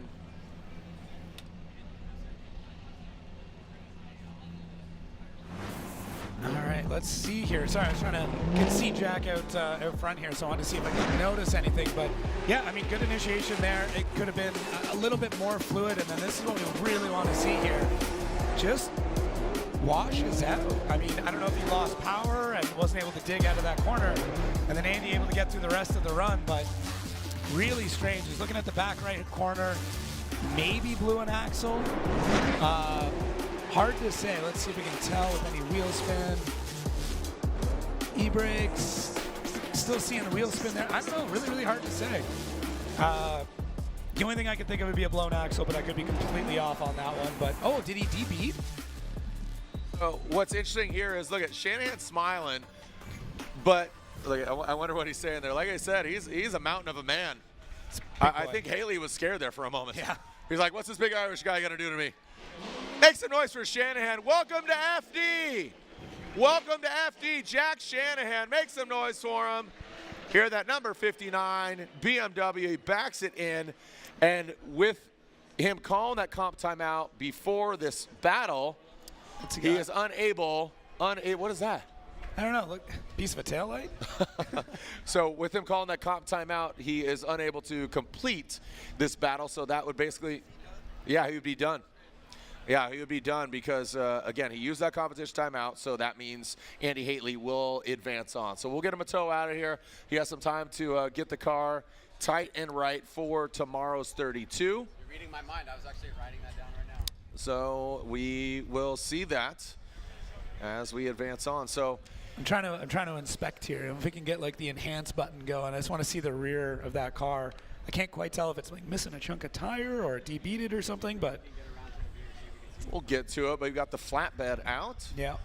I'm gonna get it to you. And our grade 8 will be set. So unofficially, Andy Hateley will move on. We'll make it official as we get the graphics up, but Hateley will advance on. He'll go against Hobson. Oh, yeah. And then Brutzki. Look at that. I mean, look at that. I say that as Jack's bent over the car, but yeah, no, that tire, I mean, it exited chat. And then we have Madison and Stuke. Sorry, that's the other battle in the grade 8. That's, oh yeah. That's not good. No. You need your tire around it. That's not supposed to be like that. No. It's a real bad case of losing a tire. Yeah, very interesting, very. Same spot that Connor. Oh, he debeated there, yeah, that's right. Shanahan's have some bad luck there. So yeah, the judge reminded me that's where Connor debeated his tire as well. Might just reseed. We got the Shanahan family shooting me messages, letting me know what's going on. There's big group text over there, but yeah, I think just right there, it looks like that tire lost him. I just wasn't sure if that debeat happened before or after. It's kind of hard to tell from that angle, but might be able to see here as we go into that slow-mo. Andy, get out of the way. Now, he's already debeated at that point, so yeah, nothing you can do at that point. No side bite left, and car just floats off. So I guess the question then becomes, did that happen anywhere else? But yeah. Never how you want it to go, but the nice thing is that Mr. Shanahan will be we'll be seeing him tomorrow. They got time to fix it, and it's an easy fix. Yeah, he has that time to work on the car, Shanahan. Yeah, look at that. The canvas that is the streets, the paintbrush being the cars, and the paint from the respective tire manufacturer of each driver. The arts and crafts as the fridge, keeping it cool there. The fridge. The fridge keeps it cool, man. Unflappable. The fridge. He is quite the character. Oh yeah. Michael Dubb. Yeah. Michael Dubb. Also known as the mayor. The unofficial mayor. The unofficial mayor. The mayor. Yeah. Can't tell you what he's the mayor of, but he's the mayor. Yeah. It's a family show again. No. So we have one more battle in the grade 8. So we have Andy Hateley, we have Hobson, Brutzki, and either Madison or Stuke. Got a beautiful new livery on Ryan Turk's Toyota GR Corolla, brought to you by Rain-X. Speaking of Ryan Turk and Rain-X, let's take a short break in here from New Hampshire.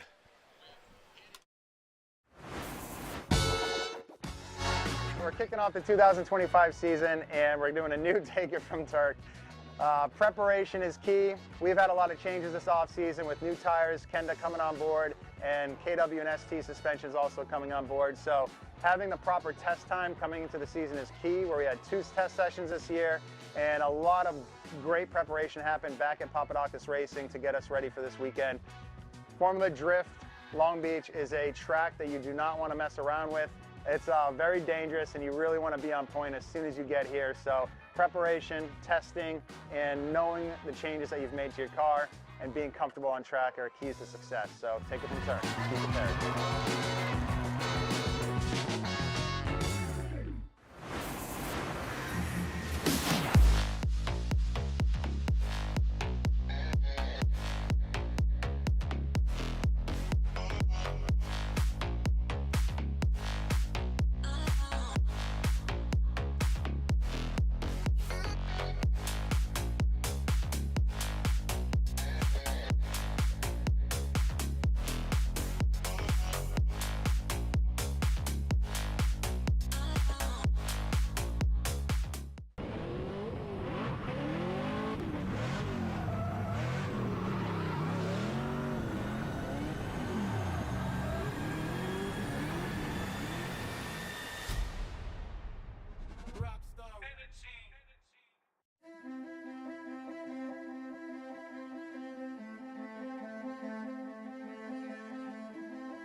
Visit your local discount tire and service centers for all your automotive needs.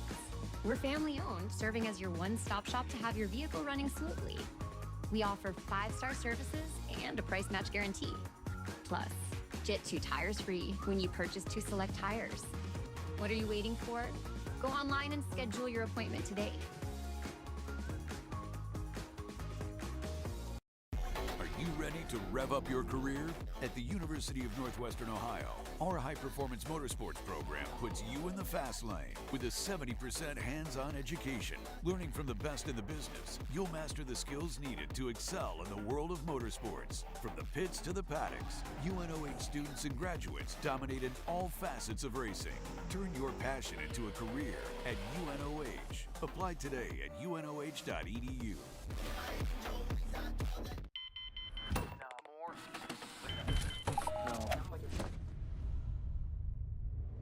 Is this it? This is it!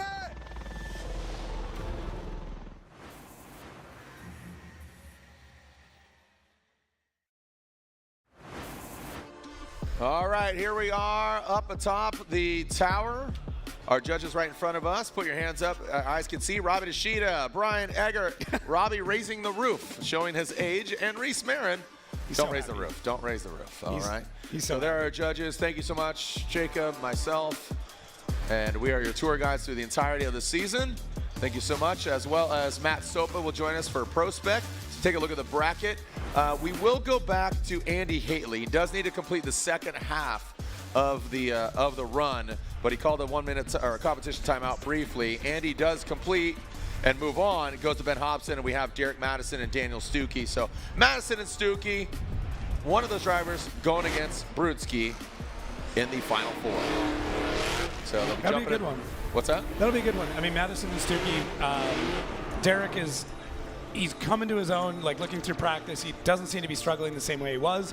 Great new livery on it. And then Stuke had a lot of conversations with them. Just getting it dialed. I mean, still a very light and aggressive car. Able to change up some stuff with tires and sizing and stuff. So feeling a little bit more confident in it, and hopefully that shows as they head out on track. And Madison, you know, he's always having a lot of fun. I think this year, coming from last year, the car we're seeing wasn't ready till halfway through the season. Right. Now that he's got half a season, he's had an off season from St. Louis. You hope that he's gotten the car a little more dialed. So very similar to Stuke. Stuke had that same car all last season, but very comparable as far as getting that seat time. Here we go. Out front there, we can see Derek Madison goes back and forth, now slaps it in to that outside zone 3, now comes into the final inside clip. Stuke dives in on the inside, and there we go. Brings it on across that finish line. Yeah, Derek Madison coming out swinging there in the lead. Lots of angle going into that first outside zone, and let's whip it back here and take a look. So, like the initiation, everything looks good and stable. Lights off a little bit too late, but then adds that extra angle in, and that may not be considered the most chaseable thing in the world, but we see Daniel Stuke there in the chase doing a good job. I would like to see him get in a little bit tighter, playing it a little bit hesitant, but same thing, as we're in the seating right now, you don't want to bin it, but you also don't want to lose out. You want those points, you want that, little bit of cash that they're adding in there. But I do like to see that style that's coming out of Derek Madison, something that we did see out of him in Pro Spec. Now I think he's finally got the confidence to display it here in Pro. When you're not struggling, when you're not freaking out about stuff, and you're not fighting the car, you can finally drive the way that you want to drive. And that little bit extra flair on outside zone 1, that is peak Derek Madison right there. That little X factor that we know. That's the fun. That's letting the locks breathe, just kind of flipping the wig a little bit. Yeah. So Stuke now will be out front. Derek Madison in the chase position. This is one driver to advance on against Brutzki, and Brutzki, the most successful pre-seeded driver. Don't know if that's a good thing, because that means that he's in the seeded bracket, as opposed to being pre-seeded. Here we go. Stuke initiates that M-Spec S chassis, comes in blazing, but did not get all the way out there. Talking about, look at Madison. You saw Stuke tap that wall, but Madison, the way he is chasing him down is very aggressive. Yeah. And that was a really good chase up until Stuke hit that wall. He had to back off a little bit, but that was showing you his cat-like reflexes there for Madison. D-Mads. And look at that. Stuke, he's giving him this, it's good sportsmanship, but you still want to win. Yeah, it's very competitive, but it's still friendly. Almost everybody is friends off the grid. And Derek, how aggressive is that? Like, he pushes into the pocket. Stuke goes wide. It does make Derek have to have an adjustment, but he does a good job not to overcorrect and do anything crazy. And then Stuke there does blow past the inside clip just a little bit, but I do like the way that the initiation happened there with Daniel Stuke. See a bit of left foot braking there to keep it pushing wide in the first outside zone. Second outside zone, you can see right there, you can actually see the white gloves. Might have to change that. I wouldn't be shocked if he changes his gloves after this. But you can see the corrections with his hands as he's trying to push that car out to outside zone 3. So, I'm just saying, but yeah, look at Derek Madison, man. I mean, it's really good to see. There is a bit of a change in line and angle there as he does touch the wall. It's such a hard thing to try and balance, being very, very aggressive and getting out to the wall, and then not being so aggressive that touching the wall changes the line of the car. Yeah. There's such a fine line between those two things. Here we go. One more time, and one more time. I couldn't agree more. The white gloves, what we call that is running to a beehive. That's a beehive. When you hit those bees, you're like, bees. You kind of flail about to get the bees off you. So, this is some deep, deep in the weeds stuff here, but Reese pulled it up actually in the driver's meeting where he was talking about I know you guys left foot brake, or you do all this stuff and you do a really good job at hiding it, and it's really hard for us to find it. Drivers will selectively do things to make it harder for the judges to find corrections. So doing something like wearing white gloves, that's not going to help that. I wouldn't be shocked if we see him move to black gloves to make it more difficult to see that. White gloves look sick, don't get me wrong, but you don't want to be able to show, that you're doing it. That's why they had to put the colored spoke or the tire writing on the wheels, was to show handbrake pulls or left foot braking, because drivers were getting really good at hiding it by using black wheels or multi-spoke wheels that it was harder to actually tell. If you've got a 5-spoke, you can tell when they stop more. These are all little things. I'd even heard that some drivers were changing the aero on the car to have smoke cover the wheels more to make it harder to tell. That's, there's development in some really strange places in drifting, but it's all to win. The rule book is the black and the white, and the advancement of the sport in any motor sport is the gray. And and these engineers, technicians, the car developers, not so much the drivers, it's you know, you have a team. It's not just you. It's not me. It's we. And to find that gray area and the advancement in the motorsport is the competitive edge, and that's what they're looking for. And it could be something, as you said, as simple as wearing black gloves to mask it. What we're going back to is Andy Hateley. Lay back and listen. Andy Hateley advances on into the Final Four of RC Rapids.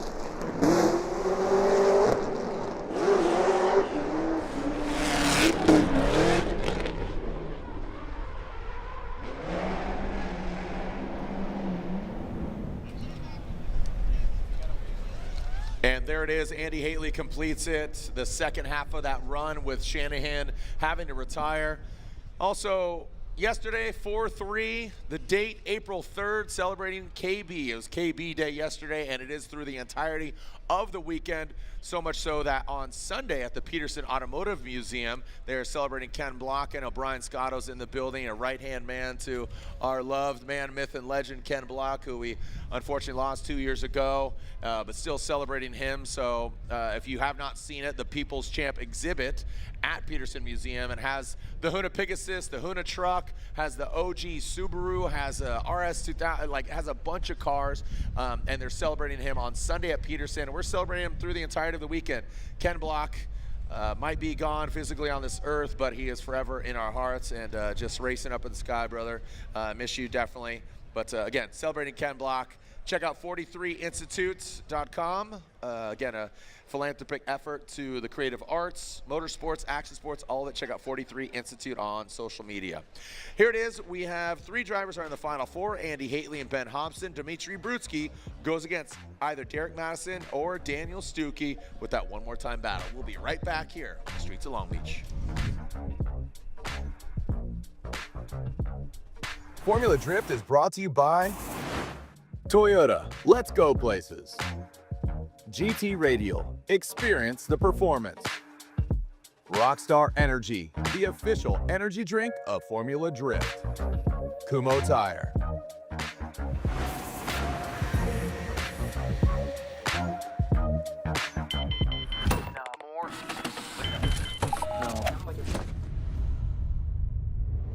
Is this it? This is it! We've been holding power you make for 30 years. But here's the real question. How much torque are you making? Because every single ACT clutch is rated by the torque produced at the crank. That's all your clutch cares about. Your power, your performance, your success. Unrivaled precision, power, and durability. Visit advancedclutch.com today. 30 years of precision engineering and performance excellence. Because every revolution starts at the crank. Need a little help? We got help. Need some advice? We got advice. No matter what you need, we have thousands of professional parts people doing their part to make sure you have it. Exceptional customer service. Just one part that makes O'Reilly stand apart. The professional parts people. O'Reilly Auto Parts. These are my RaceTreads for when the road ends. These are my RaceTreads for shredding the slopes. These are my RaceTreads for setting the hook.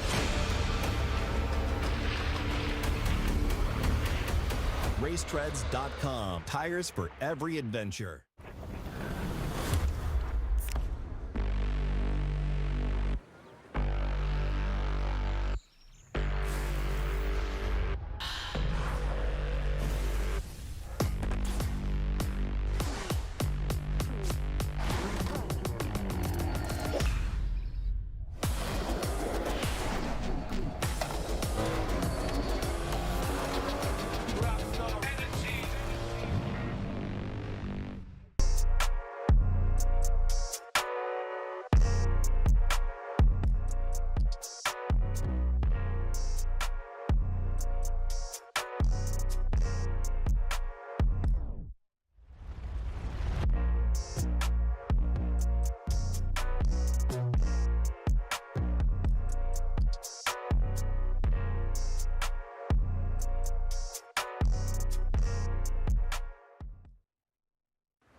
look at this. It's a sold-out crowd. Welcome to the streets of Long Beach. Make some noise for the Drift Nation. This is a year to watch. Troy at the most talented drifters in the world. He's exploding towards his first outside zone. Ooh. Perfect. Yo, Ryan Turk wants it. It could be anybody that could win here in Long Beach. Explode that back bumper. Send it. Here we go. Laser vision on the prize. Your winner, James the Machine Dean. I have no words for how much this means to me. That's a hard act to follow. Wow.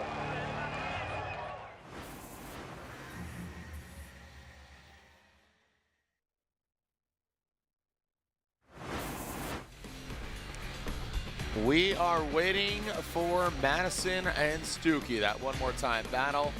Brutzki waits in the wings, looking at his son over there. He's got a headset on. I don't know if he's listening or actually spotting for his dad. Because we talked about this in the podcast. His son's advancement in driving. Yeah. He's darn near ready to compete at out there at E-Town. Yeah, you might. I mean, you might see him in Pro Spec not that long from now if he keeps driving the way he is, man. I mean, it's wild. I mean, from making bracelets to I know I got a stack of them somewhere. Right. Yeah. But no, it's good. I think the young driver development that we're seeing now is important for the sport. And what's crazy to think too is like we're seeing kids of drivers competing at the same time, right? Like, yeah, my son might take my job as announcing. There you go. But I mean, that's the progression of it, right? That's what you want is to keep growing the sport and keep growing the industry. And I'm stoked for it. I mean, Cameron Sorensen's another one to watch out for. We're going to see him in Pro Spec. Like, kid's a weapon, and they don't have any fear at that age. Yep. They just don't care. Yeah, it's skateboarding when you're younger or bikes, and I know you play hockey. It's like getting your kids out on the ice. Fall now because it's gonna happen. Yeah. It's not if it's when. Yeah. And that's I don't know if you've seen the thing. A lot of moto dudes do it. Like I know Twitch and a lot of moto guys.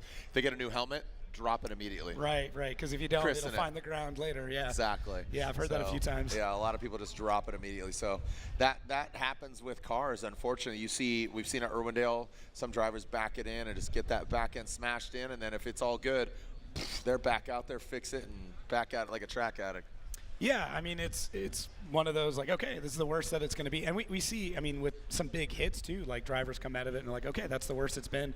Notably, Ryan Turk had a big hit here, and then I think he came out and like won Orlando or Atlanta or something. And Jersey, that was it, yeah. Jersey that year. Another good one was like Rome in Texas. I remember that hit. He was in Pro 2. That was brutal. Yeah. And they kind of like ratchet strapped the rad back on and got back out there. I don't think he won the event, but he did quite well. Like he still went out and battled, but sometimes you just got to figure out how hard it's going to be, and then you go, okay, well, that's the worst it is, and everything else is much easier now. How many times have people asked you, or how many, I'm not going to throw numbers out there, but how crazy is it how many times you've been asked, where's round 8? Where's round 8? Dude, where's round all 8? day Where's today, round 8? man. I'm like, they're like, I'm like, I don't know. Oh, is that what you're playing? Uh-huh. I just go, I'm not telling you. I don't know. I just say I'm stoked. I don't know. I play stupid. Yeah. But I do know. I just tell people I'm really excited for it. Yeah, how can you not be? I am. It's at the for sure is in Southern California. Yeah. So that means basically the San Ynez Valley, Santa Barbara County, south. So that's like right up there. Sarlos and Sons Winery, Los Olivos, that area. Sure. Let's go all the way to the border, San Ysidro. Okay. So San Ynez, Santa Barbara, all the way to San Ysidro. That's Southern California. I'm gonna have to believe you on that because I don't know the geography of this area that well. I'm just saying that. Yeah. That's where we're going. So, all right, so here we go. We got it one more time between Madison and Stuke. Again, every battle you advance 3 points in pre-seeded, or excuse me, 3 points in the seeding brackets today. Right. Tomorrow it's 10 points per advancement or win tomorrow. Yeah, and the nice thing is they're odd numbers, so that just throws a whole other... The block. Derek Madison, D-Mads versus the Stuke. The Stuke rookie. Here we go. Okie dokie. Artichoke. There we go. Derek Mads using all the cores. Risking for the biscuit. No! D-Mads. Yeah, that angle was way too aggressive. And I think Stuke knew it too. He's like, okay. I'm gonna let you finish, but Yo. James Dean's album was the greatest of all time. I'm gonna let you finish, but yeah, dude, that was insane. Yeah, you know what though? I mean, good on D-Mads for giving it his all. Like, that's what we want to see. We want to see this type of aggression. Looks really good through one, and then snaps it into two, and then gets on throttle just a bit late to try and save it. Too late at that point. Not much he could do, but I'm happy to see this and not the like hesitant to initiate and like shallow angle and kind of herky-jerky. That, if you're gonna fail, this is the way to fail. If you're gonna fall, make it look sick. And that's what happened with Derek Madison there. He threw everything at it, used every bit of angle that he's got, and just hucked it in. And yeah, I mean, he just threw everything at it. That's it. Stuke really smart here. You can almost see right about here as we see Stuke start to back off. He's like, yeah, that's not happening. And cuts out and is able to stop the impact there. Derek Madison is smart to kind of pull away from it as well if Stuke was coming in too hot. But thankfully, no big contact there. I mean, if you pause that at the right time, it looked amazing. It's just, you know, don't let it continue. Yeah. Dude, he was so close. He didn't pull that off. Yeah, no, right? exactly. It's like, that'd be a good game. Grab a Larry Chan or one of his team's photo, or any photo, and be like, did he pull it off? Did he pull it off? Yeah, that's a good one. That's a good one. All right, here we go. Let's alternate position. I mean, Stuke, if he just runs the course, keeps it clean, he's going to advance on. Doing just enough there. Not exactly the most aggressive. And Madison knows he needs to try to advance. Remember, there's money up for grabs for winning this seeding bracket to get the spot. Both of them will advance into the 32. I think that's going to be enough, or that will be enough for Stuke to advance on with D-Mads coming to a halt. So it's too late to apologize, but looks like the fridge is going to give him the verdict. Keeping it cool on the line. Here we go. Dropping in with Justin Smash. Go for it. Oh, no, it's just really good to see Stuke kind of getting back on form again. And this lead is, it's safe and it's controlled, but it's still a solid lead run, especially that angle going into that touch and go. We talked about it earlier. You almost need to be pointing the nose of the car at the touch and go and driving at it as opposed to driving alongside it.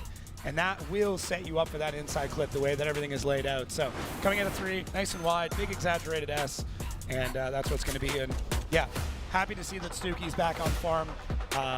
You know, phenomenal driver, phenomenal team and car. And, you know, D-Mads, I'm liking the personality coming out in the driving now. Personality was in the pits, personality's under the helmet, but like now we see it out on track. It's a Hobson scenario. Yeah, you know, it's a very similar, okay, you kind of, you know where the bottom's at a little bit, and I'm not saying it was. No, it was a rough year. It was a rough year. It was a rough year for D-Mads, rough year for Hobson. You learned a lot. You put a smile on your face, but you know you're made for more. Yeah. And that's, to your point, Derek is in that place. He's got us both, Hobson and Madison, very different guys, you know, geographically, all that, but yeah. They got a good attitude. But now, okay. Great. It's time to drive. Yeah. Yeah. Let's show your fangs a little bit. Yeah. Here we are taking a look at our final 4 of our seeding bracket. Hateley versus Hobson, Brutzki versus Stuke. Remember, every name you see up there in that seeding bracket is advancing into the 32. We'll complete the 32 bracket at the finality of this seeding bracket right now. Yep. Unfortunately, Federico Sceriffo, the lowest seeded driver in this seeding bracket. We can only have 12 advance on. Him losing to Rudy Hansen, basically Hansen advancing on, solidified all of the other drivers moving on. And we got some tongue twisters. We got Brutzki Stuke and Hateley Hobson. So get ready, do the stretches, man, because that's going to be a tough one. Red leather, yellow leather, red leather, yellow leather. That's a toy boat. Do you know that one? Toy boat. Yeah, but you got to say it 10 times fast. Go for it. Fire it off. Toy boat, toy boat, toy boat. Yeah, I'm not going to keep going, but yeah. It gets rough. It gets rough. It is. Red leather, yellow leather. Yeah. Slippery squirrels sliming slap down on a Sunday. The tip of the tongue and the teeth and the lips. Sound like the critic. What is it, Martin Short? What's Martin Short's other character that he does? Oh, yeah, from the critic, like Grimly. Yeah. Is that the? All right. It stinks. No, it's a different one. That's John That's Lovitz. the critic. Yeah. People love me. All right. Now, keep in mind, Andrew Hateley does not have a competition timeout. Car is having issues.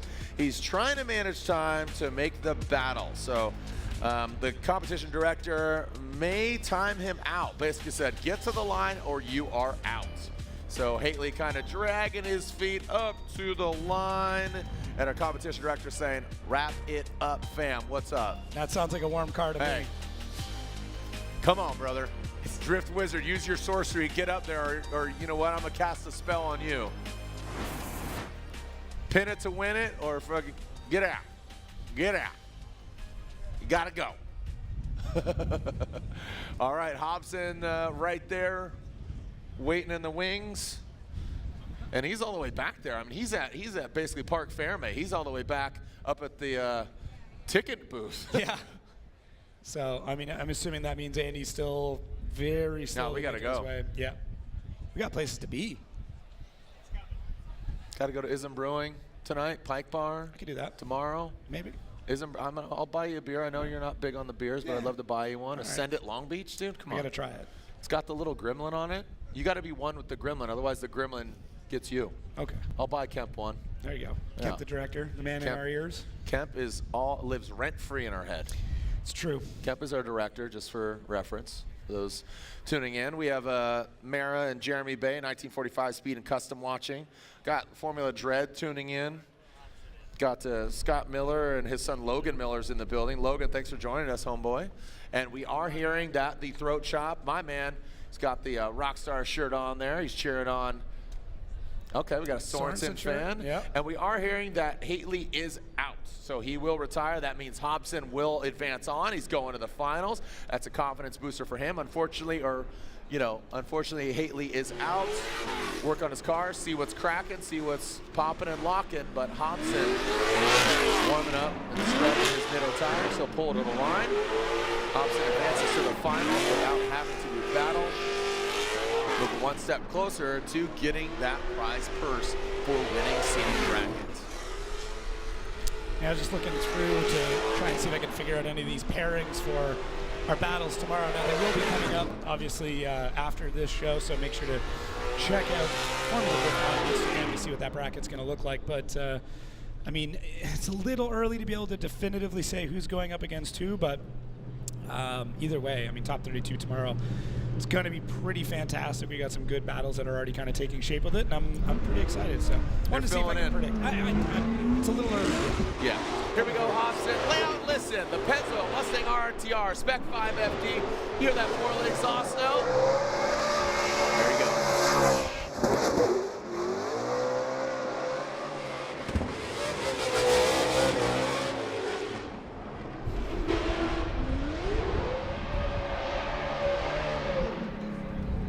Hobson. Yeah.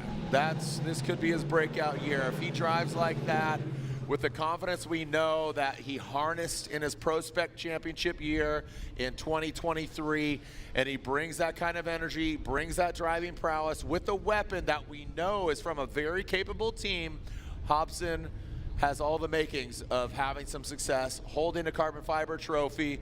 The Drift Wizards there are, unfortunately, all the wizardry did not help his radiator hose. His radiator hose popped off, couldn't burp it. It was running at 250 over here. It was running hot. Yeah, no good for us. As we take a look at Hobson's bye run, he advances on as Hateley retires. Hobson advances on to the finals. He's going against Brutzki or Stuke as we are here on the shoreline. Yeah, and really, as you said, Hobson was missing two things to kind of have a successful season. One was confidence, and the other one was luck. And the confidence is here now. And I think with just a little bit of luck throughout this season, we're really going to see him come into his own. But great job there with Hobson. Fun little party run. I mean, not the maybe not the 100-point qualifying run we normally see, but quite good. Quite happy for him, and quite stoked to see what RTR is going to bring this season. And I want to see more RTR on RTR battles, whether it's him and James or Vaughn getting back into the mix a little bit later on in the season. It's always good when it's RTR versus RTR. All right, take a look at Hobson. We got an overhead cam. Justin Smash, great to have him back in here. The love just dropping. It looks like a video game. Oh, it's crazy. When I show people, like, when I'm on an airplane or something, like, oh, you know, what do you do? Oh, I know it's car races. And they're like, oh, like NASCAR, F1? I was like, drifting. They're like, okay, is that like that Ken Block? No, yeah. And then if somebody knows, or if they don't have no idea, I show them. Usually I'll pull up like a Smash clip of here Long Beach, like, whoa. And it's just sensational. And again, you know, Formula Drift really forged a way with the drones being utilized in motorsports because, you know, look at other motorsports, straight line, if it's Indy or if it's even here, you know, the straightaway here for IndyCar, NASCAR, you know, obviously you see it. But how dynamic it is, it really complements drifting. But Smash, we had it at Nitro Cross. It's just so cool to see the different angles. And some of it looks like video game, and then we call it the Truth Serum, the big high and wide, where it really shows the angle and the proximity of some of the vehicles. But it's a great tool, both visually stunning and being utilized by the judges. Yeah, how we doing, kids of all ages? Thanks for joining us here, and the kids for skipping school. Thanks, but appreciate it. Other spring break or something, they're good or no? Sure. Does mom know? Should they even be on camera? Maybe mom doesn't know that they're here. They're like, Todd, took the kids out of school. Yeah, his education. Getting it. Getting it. Yeah, they're getting the education. All right, so here we are on the other side of the Final Four bracket, Brutzki and Stuke. Not really a lawyer name. Not as much. Yeah. Brutzki and Stuke. It sounds more like a restaurant. You know what I mean? They have the best beef bolognese. Yes. Here we go. Brutzki and Stuke, come on down. We got the best people on this side of town. All right, here we go. Brutzki and Stuke. Brutzki comes in, nice wide swing. Speaking of meals, that's a good meal right in Stuke's face. Good job under the bridge, good proximity. Stuke, the head car. Ooh, big angle. And he pulled it off that time. Stuke is getting all these big angles. Brutzki running wide. The S Autosports logo on the roof and brings it across. Right, Stuke? With Madison, he saw that massive angle, didn't bring it back, but Brutzki, he salvaged it. Yeah, Brutzki using all the course on the initiation there. Does a good job through that initiation out to the first outside zone. Nice and smooth to the second one. We do see a little bit of left foot brake right there to push him out wide the third one. Now, Stuke does a good job. It gets kind of choked up there through the inside clip.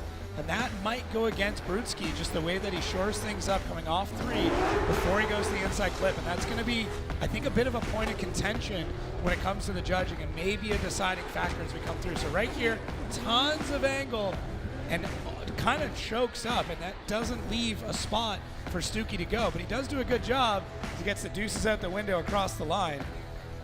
And I do think that's going to be a point where he needs to really keep an eye out, and you know, it's going to be a differential when it comes to this next run. Okay, let's alternate the order here as Stuke will be out front, Brutzki in the chase position. Let's see what we got. Who's going against Hobson in the finals of the seeding bracket? Very aggressive Brutzki, not getting out there. You saw that straight line. Oh, and that's where it gets sketchy, where you try to modify that line. And Brutzki, he's kind of going for the scraps here. He is scrappy, but unfortunately, he got contact. So Brutzki in the chase position, really thrown off, but want to run it back. I don't think that's Stuke, because again, judges really leaning into have a good 100-point lead run, giving the opportunity to your chase driver. I don't think Stuke impeded on Brutzki at first take, but let's run it back and ensure that that was the case. Yeah, I really think this battle is going to come down to who provided the best opportunity in the lead. So everything looked good there from Stuke. I didn't see anything too major, but then Brutzki has to really cut the line to dive back in. Does a good job of getting the pocket coming out of outside zone 3, and then Stuke holding on to it as long as he could before getting into the touch and go. I don't see any issues with it. It looks, to me, it looks good from Stuke. There's a couple of corrections made in the left foot braking, but like, it could have been a little bit wider before the touch and go, but I think there was other mistakes that were made by Brutzki earlier on that one small section, to me, isn't going to define the entire run for Brutzki.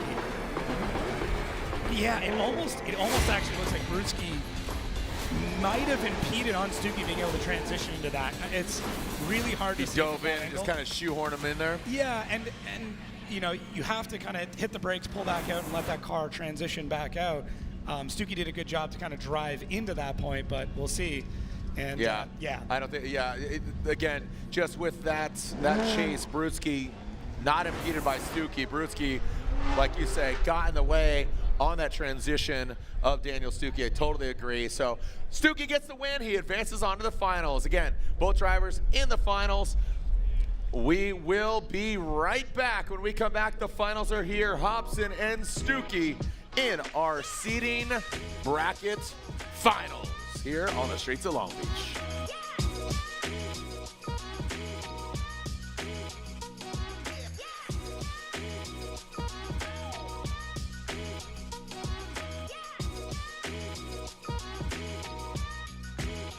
Last year we had a lot of fun and we're doing it once again. Wash, rinse, repeat.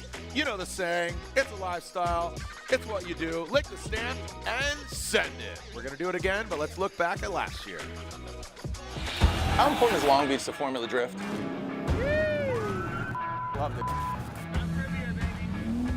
We're gonna party down with Turk tonight. Let's send it!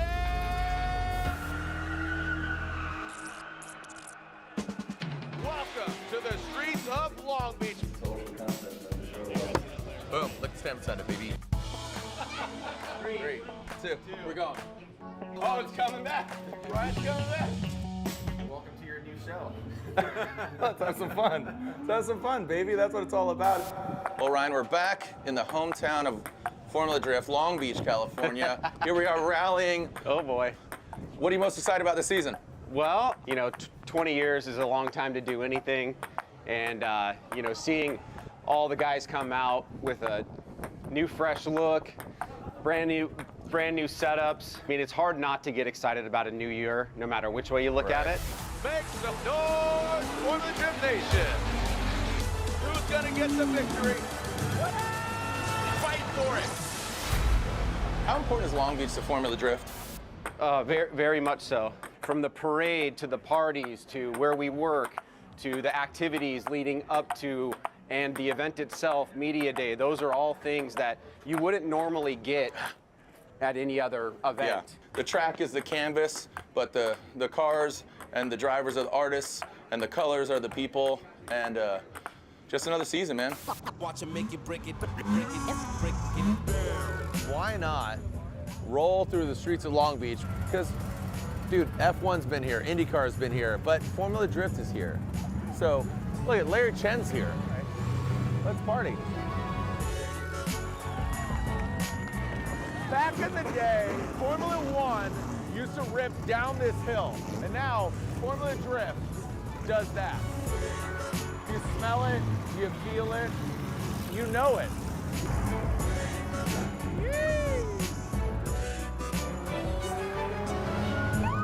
The kids love it.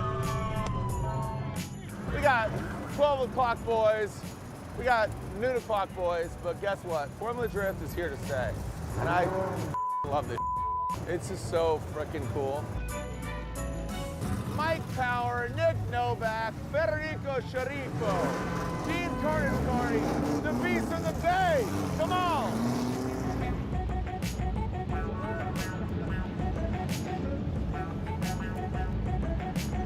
Two-time Formula Drift champion, Logan Jr., cheering on his guys. Come on. It's good to put on a show, but at the end of the day, these are race cars. So they need to stay cool. Cars are hot, let's go.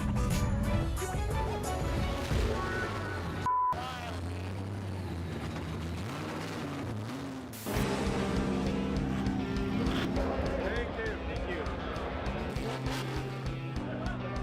This is being awesome. People are here, but my son is here. There's a lot of people here. There's a lot of people here. Long Beach, dude, always delivers. Dude, this parade is unreal. It's the biggest crowd I've ever seen at a parade. I mean, it feels more crowded than actually Long Beach is as a race. All right, well, that's a wrap. Long Beach. Later, nerds.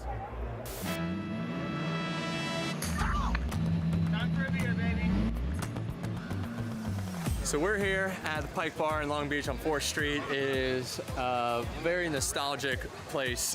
It's Chris Reese, he's the original drummer of Social Distortion, and he put this bar together, bought this spot, and revamped it, and he is now known as the King of 4th Street, basically revamping this whole town, this whole neighborhood.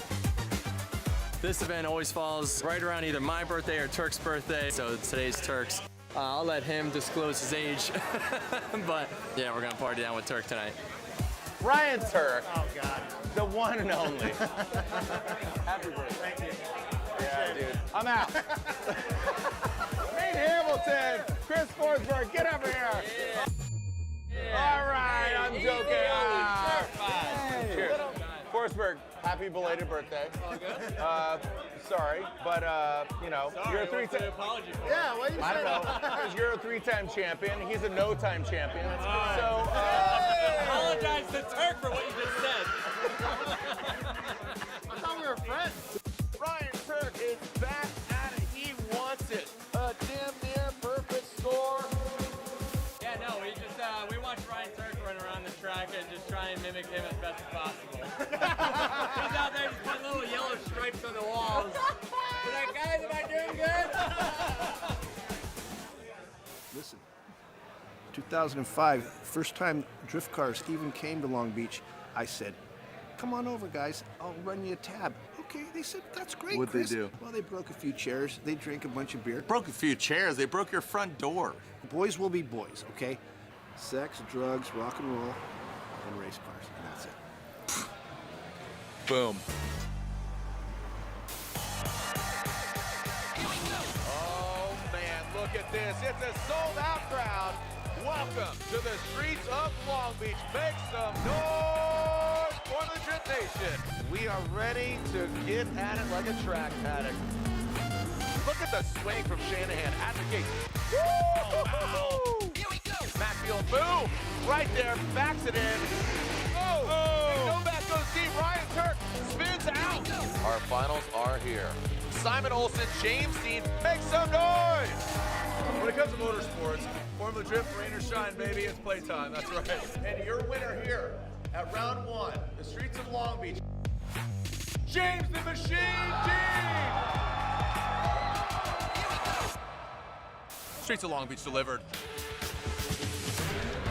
From the parade to the bars, all of it, dude. But the party on the street that is Formula Drift would not be without the fans and the people. The culture is so awesome.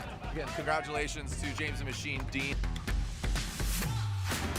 Love the culture, love the fans, love the people, love Long Beach. Special place in my heart. So let's go to the bike park again.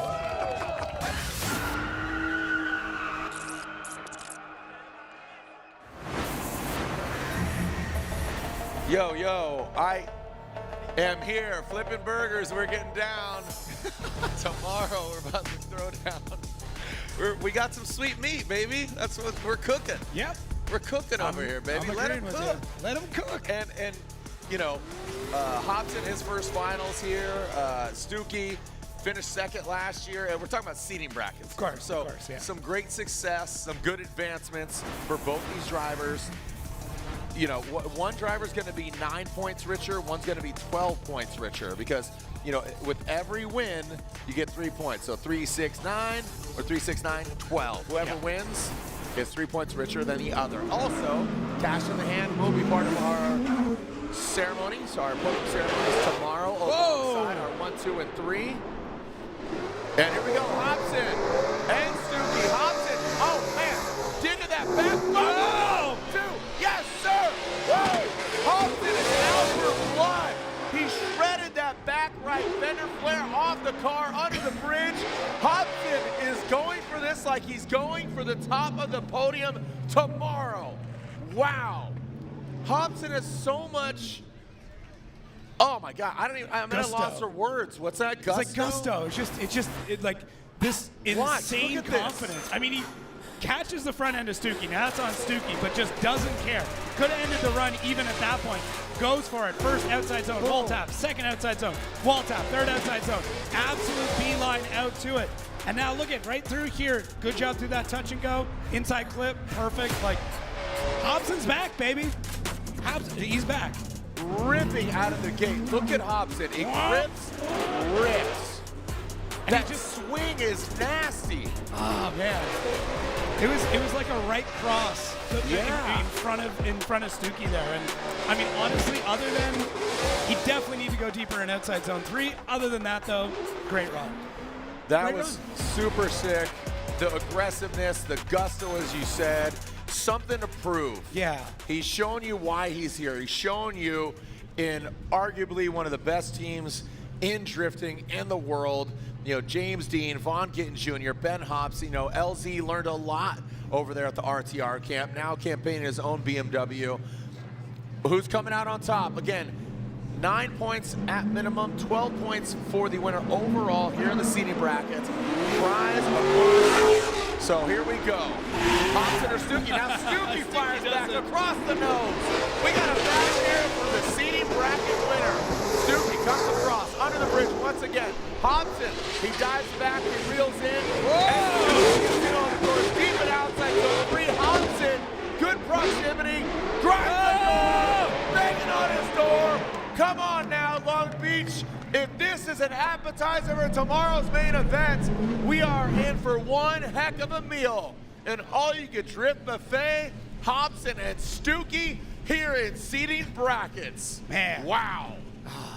This is why I love seeding bracket. Because this is a warm-up. This is a taste of what we can see. We can see which drivers are on fire, how they're doing. Mighty morsel. Oh man, so good. So great job there for Stuke outside zone 1 and 2, and definitely does go deeper through outside zone 3 than we saw from Hobson, who almost seems like he knew that. And then right here through that touch and go, gets right on it. Little knock on the door of Stuke and that M-Spec S chassis, but I really like the way Stuke just, it kind of mirrors what he got from Hobson there. He just swings out nice and wide, big flick into it, and starts to pull a bit of a gap on Ben Hobson right out of the gate. I mean, Ben has to shore up pretty heavily there through outside zone 2 just to get back into it. It is not often that a car can gap an RTR like that. Here's the other interesting thing. One of the lightest cars on grid, if not the lightest in Daniel Stuke, and one of the heaviest cars on grid in the RTR.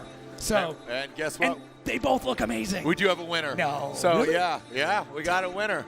So like you say, Ben Hobson, she thick, right? She thick.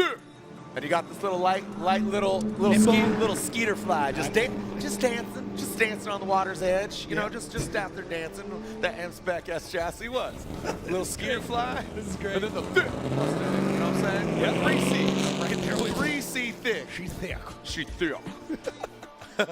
Hey, guess what? Yo! Ben Hobson, feeling spicy, feeling froggy.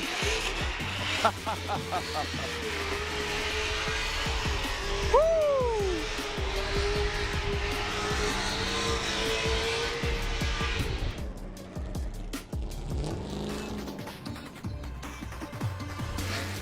All right, well, what a show. Again, 9 points. Yep. 9 points for the loser, 12 points in total for the winner. Remember, tomorrow is round 1 officially. 32 going down tomorrow. Round 1 of the Formula Drift Pro Championship. Myself, Jared Deanda, Jacob Gettins, Lorette Nickel will be joining us once again, being our field reporter. And what a great way to start the season. Amazing seating brackets. Stuke taking off the lid and letting the main flow. What are you cackling at, Jacob? Just judges. They're like, hey, listen, let me explain to you. Like, I got the rundown on all of it. So yeah. We're good. All right, the outcome here. We're good. There he is. How we doing? Look at that smile. Him and Madison need to have a competition. The wigs are out of hand. It's crazy.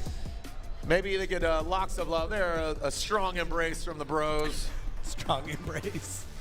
All right. Well, with that, third place here. And we are talking 6 points richer in that evil AutoWorks BMW. Make some noise for the Drift Wizard, Andy Hateley. And your winner, unanimously here in seating brackets, a prize purse, 12 points richer. And it came down to the lead. The judges say it was unanimous that your winner here in seating bracket is Daniel Stuke. Gets the win. Stuke gets the win. Ben Hobson gets second. It came down to the lead run, Jacob. A great way to start it against Stuke. Great success for him. Yeah. What did the judges elaborate on? You were talking to them. Basically, I mean, Ben's run definitely looks sick from the outside, getting into the walls and stuff like that, but completely missed outside zone 3. That's kind of what it comes down to. When you're catching the walls that deep, it doesn't throw the car off, whereas Stuke's run, still very dynamic, still very exciting, just a little bit more chaseable, let's say. Well, we have a great show tomorrow. Beautiful weather, the forecast. It's going to be blue skies. Little wind clears out the smoke. No big deal. Get a Formula Drift sweatshirt. Thank you so much. We'll see you at Ism Brewing tonight. We'll see you at Pike Bar, excuse me. Jacob, anything else till tomorrow? Nah, just pumped, man. I'm not going to be able to go to sleep, that's for sure. I'm definitely going to sleep because you got to get rested. Get some shut-eye, Canadian Wonder. We'll be back tomorrow. Back at it like a track addict. Thank you to our judges, Reese Marin, Brian Egger, that Robin Shida. Tune in tomorrow. We'll be live for Free 90 Free here on the streets of Long Beach, round 1 of the Formula Drift Pro Championship. How long is the beach? Oh, so long, baby. We're talking feet. We're talking miles. Stretch it on out. Strong Beach, Long Beach. We'll see you tomorrow, round 1 of the Formula Drift Pro Championship. Okie dokie, are you ready for some smoky? Tomorrow, here at round 1 of the Formula Drift Pro Championship. Keith Sarlos, I know you're excited. We'll see you at Ism Brewing. Send it!